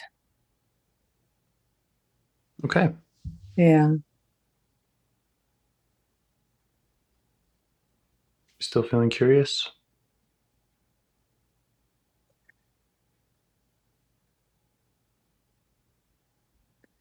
I think so. Let me try. Just take a moment to kind of see if I can like step back from it a bit.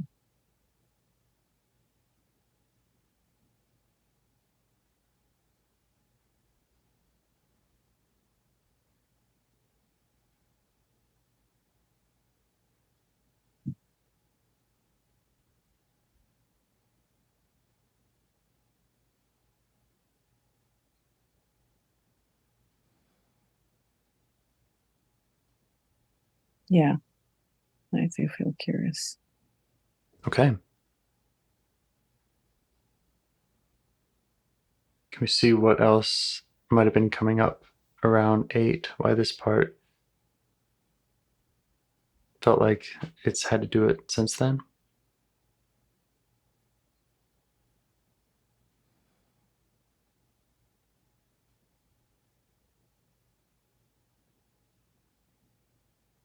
It's had to tell you not to get invested.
Not really getting anything 8-year-oldish. And again, I'm not sure if my lines are getting crossed with things I've been thinking about, but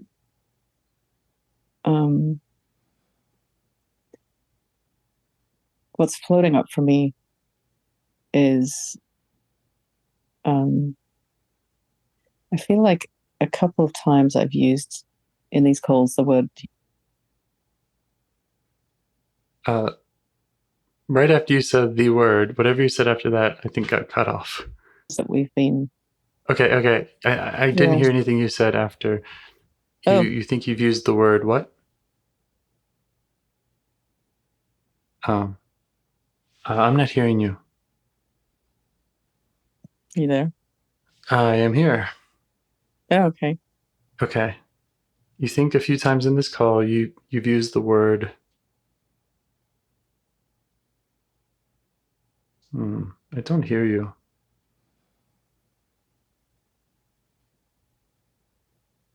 Are you there? I'm here. Okay. So, have you been hearing me? Okay. You did cut out a couple of times just then, like in the last few minutes. Okay. Yeah. You want to take a minute for both of us to check our tech and our signals here?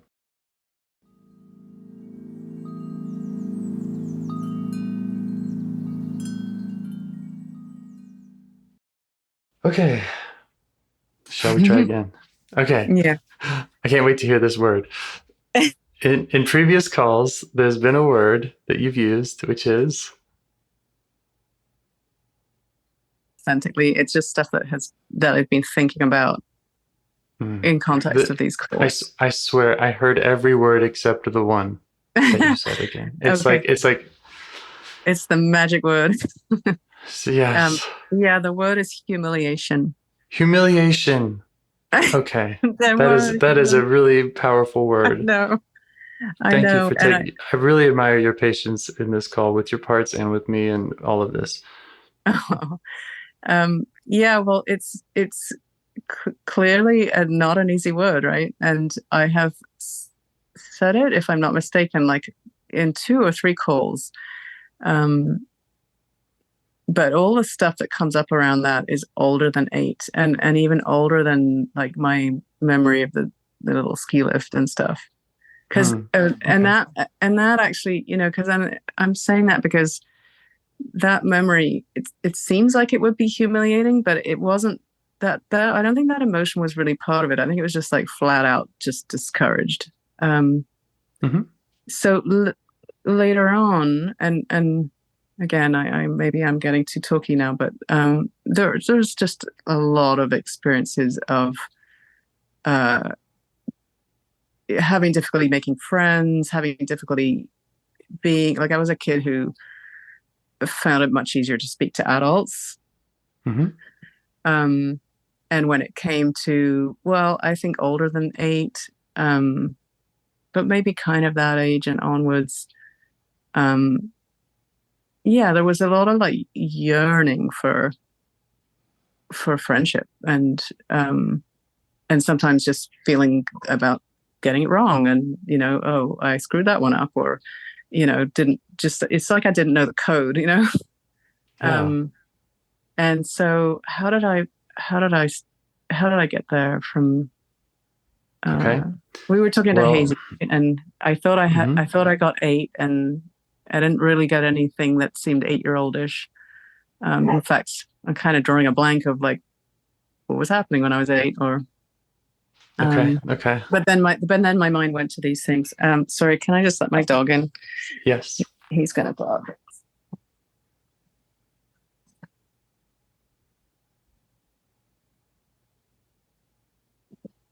He doesn't even know where I am, so yeah.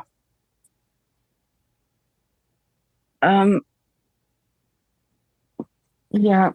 Anyway, that word did come up for me. Yeah. You had mentioned don't get invested, because if it doesn't work out, then you'll feel crushed. A part will feel crushed.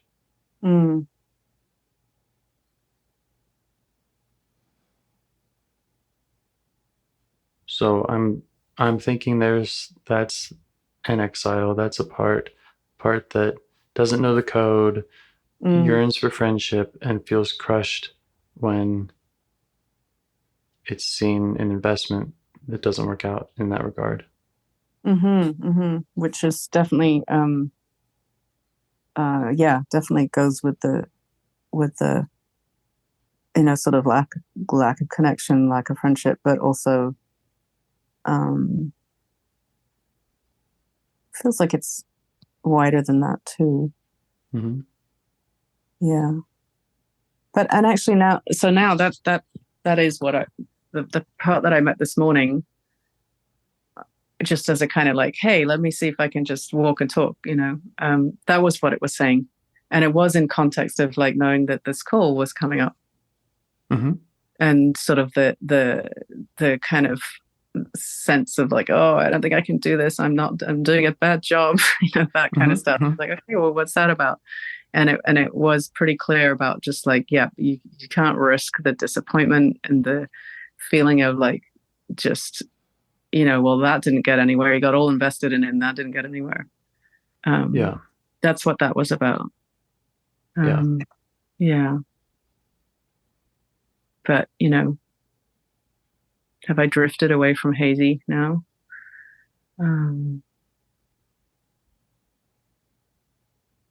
Do you feel like in your work in IFS or your work with me that we've accomplished anything?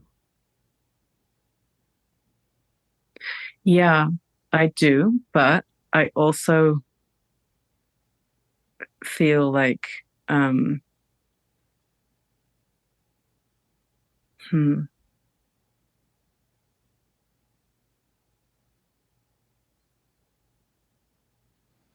yeah, it's kind of a self-doubting part, It just gets very busy around this stuff. And I think it's, working like the Hazy part, maybe, or just kind of like, okay. And I mention it, I guess, because it comes up, because it doesn't seem to be that easy for me to continue or do this on my own.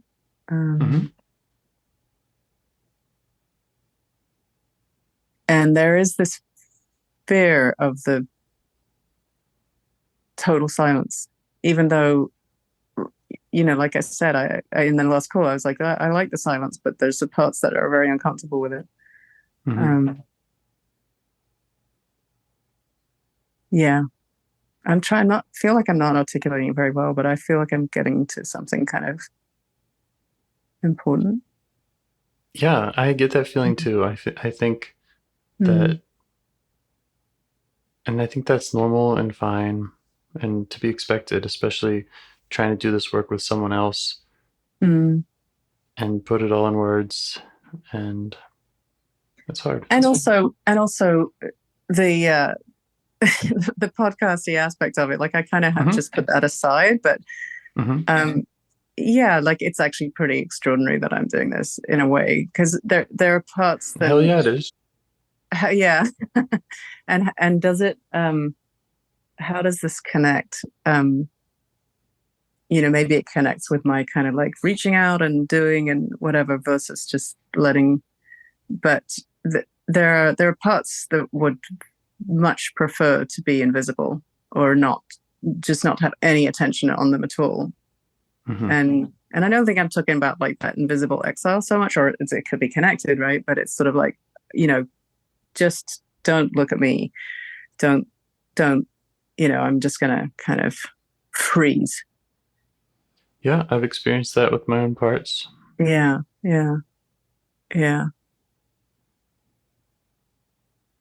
So it's valuable information also. Yeah, it's quite strong in me. And then I'm sure it just gets polarized, right? Because there's the other ones are just like, I might have used the word bulldozer at one point. It's just like, no, you gotta move forward. You gotta, you can't freeze. So that's where the war feels like, Yeah, it's quite a strong push and pull dynamic. Yeah. You mentioned feeling like you're getting somewhere important, that something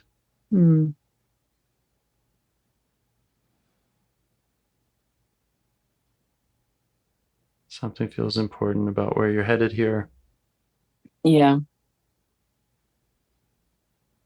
I think maybe just acknowledging that the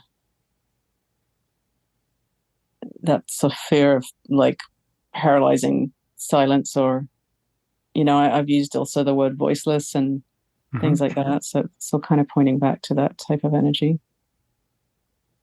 Does the fear of silence come up as much or more in your solo work as it does in working with me? I don't think it comes up as much. I think that's more of a kind of just like, well, you want to avoid disappointment, or yeah. I promise I've never felt disappointment towards you or about you. No, it might just be the kind of public nature of it. But yeah, I mean, it's on the one hand, like I so appreciate being able to have a conversation where like I can say like, oh, I just need to be quiet and try to feel that out. But then as I do that, there'll be like a noise in there going like, nothing's happening. So it's a pushback. It's a pushback from inside. And maybe that's where Hazy comes in.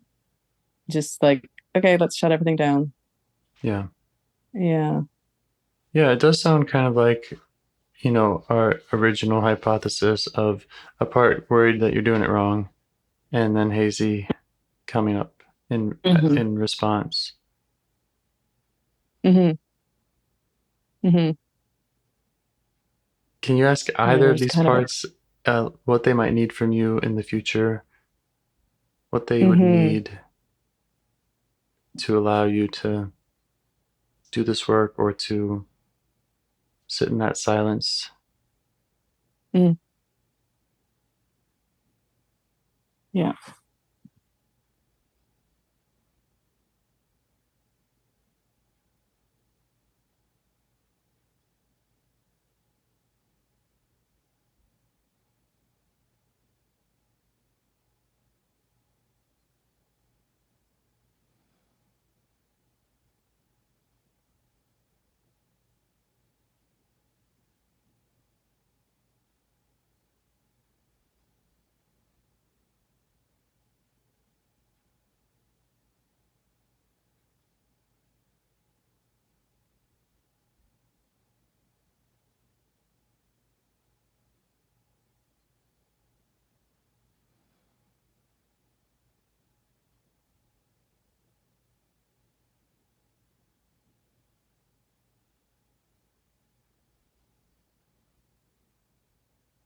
I don't know if I got an answer, James, but they've relaxed.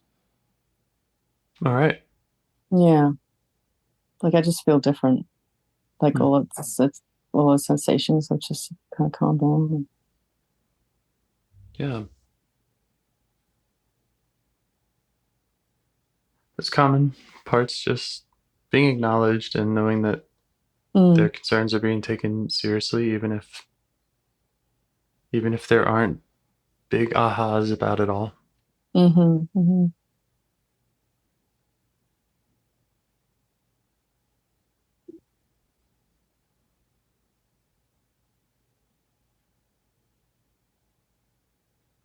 I have a part of me that is wanting to do some brainstorming and maybe offer some solutions or just options that might address their concerns. One would be for us to use timers and to plan to have silent time in our calls so that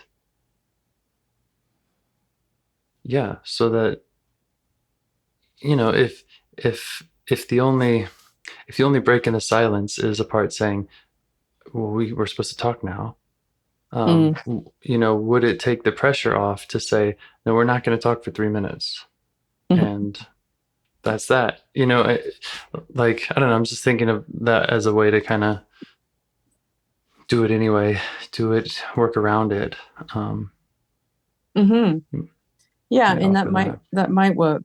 It will be interesting to see, because it might work, or it might sort of be like, I mean, it sounds kind of weird to say, like, the part is saying, like, oh, we're in the spotlight, but it doesn't feel like that. It feels like something is saying, like, say, yeah.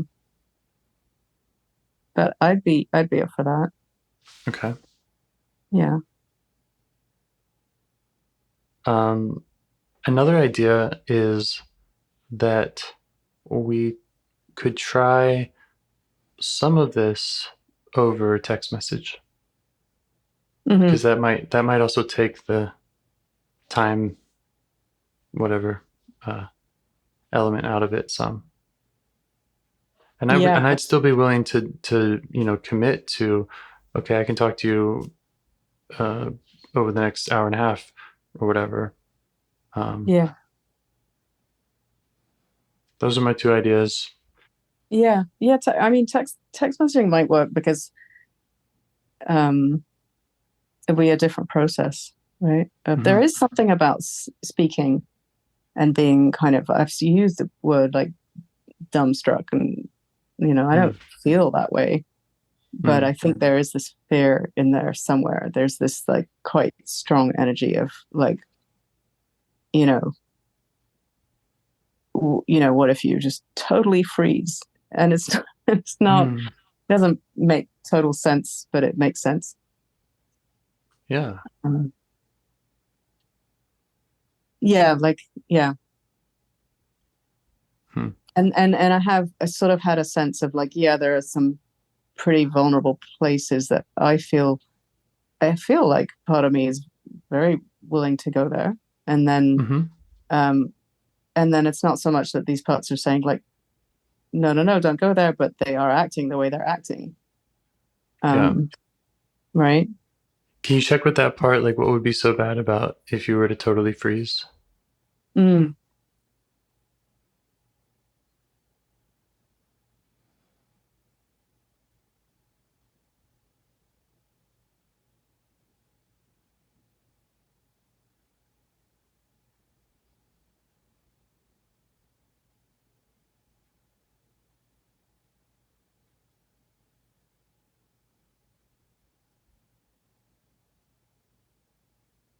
I think it's that there would be no progress / outcome / and I know this is this is the part that you would get bored of this. You James would get bored of this, and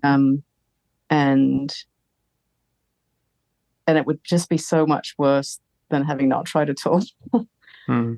Okay. I feel like I'm getting close to that's a fear of a part or parts. Yeah. Yeah. Yeah. I get it. Yeah. Because, it's not crazy. Like, I am doing this because I want to do it. Yeah. And yeah. Yeah. And also, hey, maybe I've listened to the podcast a bit too much, because like there's a lot of, I mean, I'm not using the word entertaining like the way people would normally use it, but I get very engaged with it. And maybe there's maybe I should call it like a performance anxiety kind of part. Like, just not that interesting. Yeah. Not. Yeah.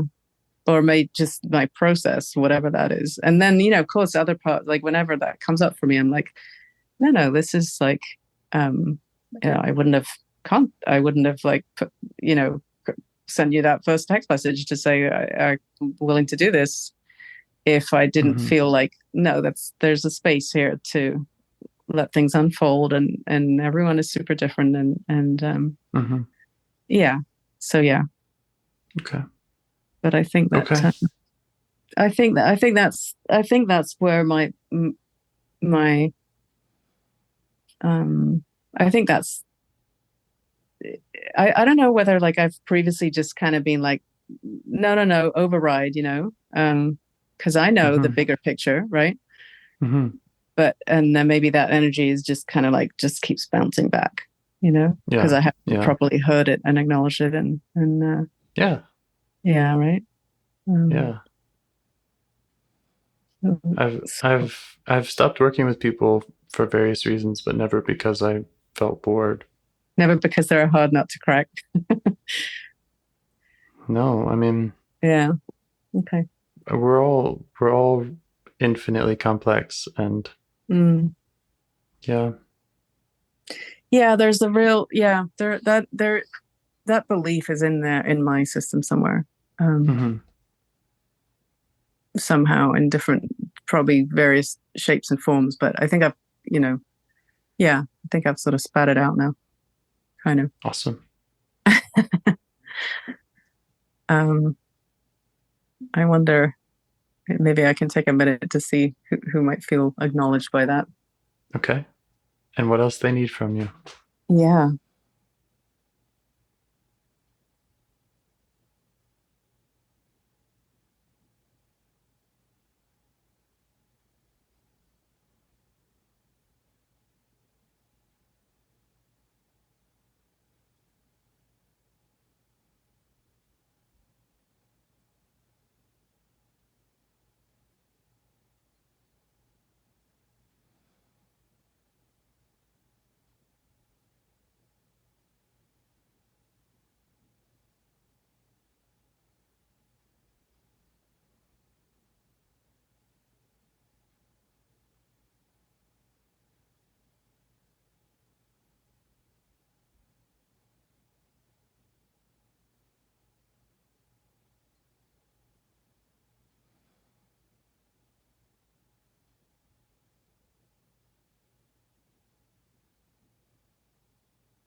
I think I got a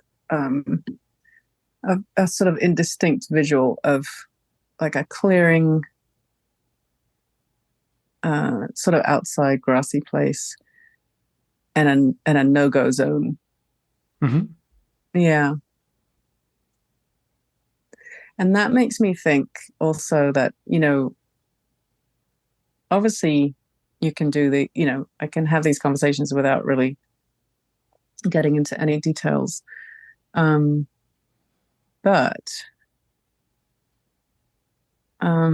along with the kind of words and no words and pushing forward and like wanting to not have that forward energy. There's just so much push and pull around that I feel like maybe there's a kind of lack of a trust for myself too. I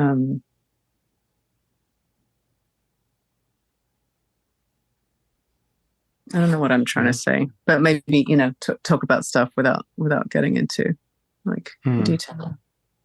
Okay. Maybe I'm just slightly hypothesizing. A question I have is about, let's say you shared some details, and then parts came up and said, "Oh no, we don't want to share that." You and I haven't published any of our calls so far, right? No. So we haven't gone through that process of making cuts. I'm wondering, are the parts concerned about sharing details like with me, period, or are they concerned more about what goes out to the world? Oh, I think the second. Okay. Yeah. Okay. I think so. Okay. I mean, there is a bit of a kind of meta sort of godliness in me anyway, maybe even just with people, for kind of I think there's a word for this, but like kind of answering questions in like volumes of detail, where, you know, I guess, you know, I've been sort of shamed for that in some situations in my life. For having Not that given long too ago. much detail? Yeah, just kind of like not like giving a you know, more concise answers. And then, you know, not the shame wasn't intentional at all, but I experienced it as shame for sure. So I think there's a bit of a loadedness around that maybe too. But I think the main concern is probably being listened to, and how yeah, I guess there's a whole lot of how do I come across energy, which which makes total sense when I think about it now, but I haven't sort of thought about it consciously so much during our conversations, because they just feel like conversations. But I think that's there. Yeah, I think it is more to do with the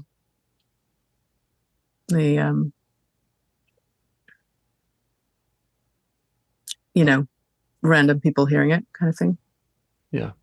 Okay. And when I came into it, I was sort of like, oh, there's things that I feel like I might want to talk about, but I wouldn't really want to be recognized. Or if somebody who kind of just happened to know me in real life, like more in my professional life, would hear it, there would be sort of certain things I really wouldn't want to open up about. Or but you're, you know, I know those things could be cut out. So cuts are usually easy. Obviously changing names that's an easy one. Voice modulation is an option. Charlotte's voice is modulated, but just barely. Just what? Just barely. Oh, just barely, right. Okay. Yeah, if you do it much more than that, it starts not sounding human. It's sounding, yeah. Yeah. Okay, well, that's good to know. I mean, I don't think that I think when I was thinking about this at the beginning, I was like going around, like the chances are so small that like I don't even know what I was worried about, to be honest with you. But I was worried. It makes total sense. There's something, yeah. Of course, yeah. I think it's what I've been calling imposter syndrome, which is, you know,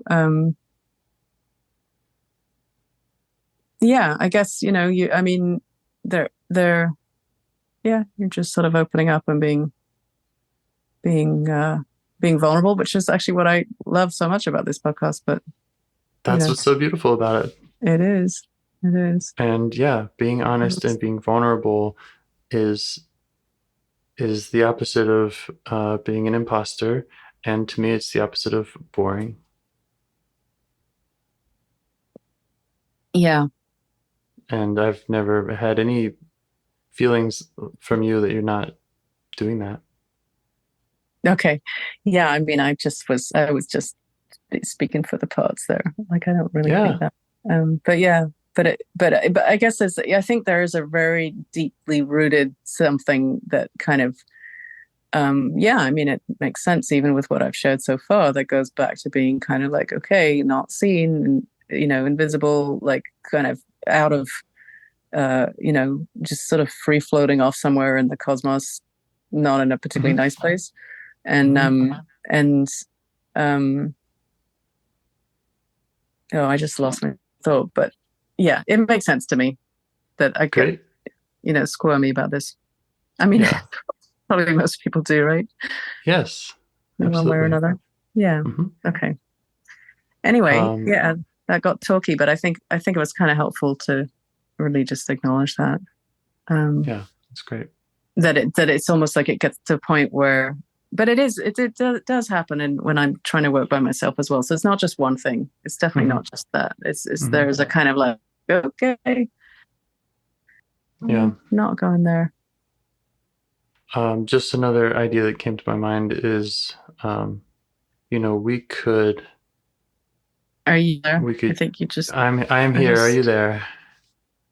Are you there? You're cutting I'm out here. for me. Okay.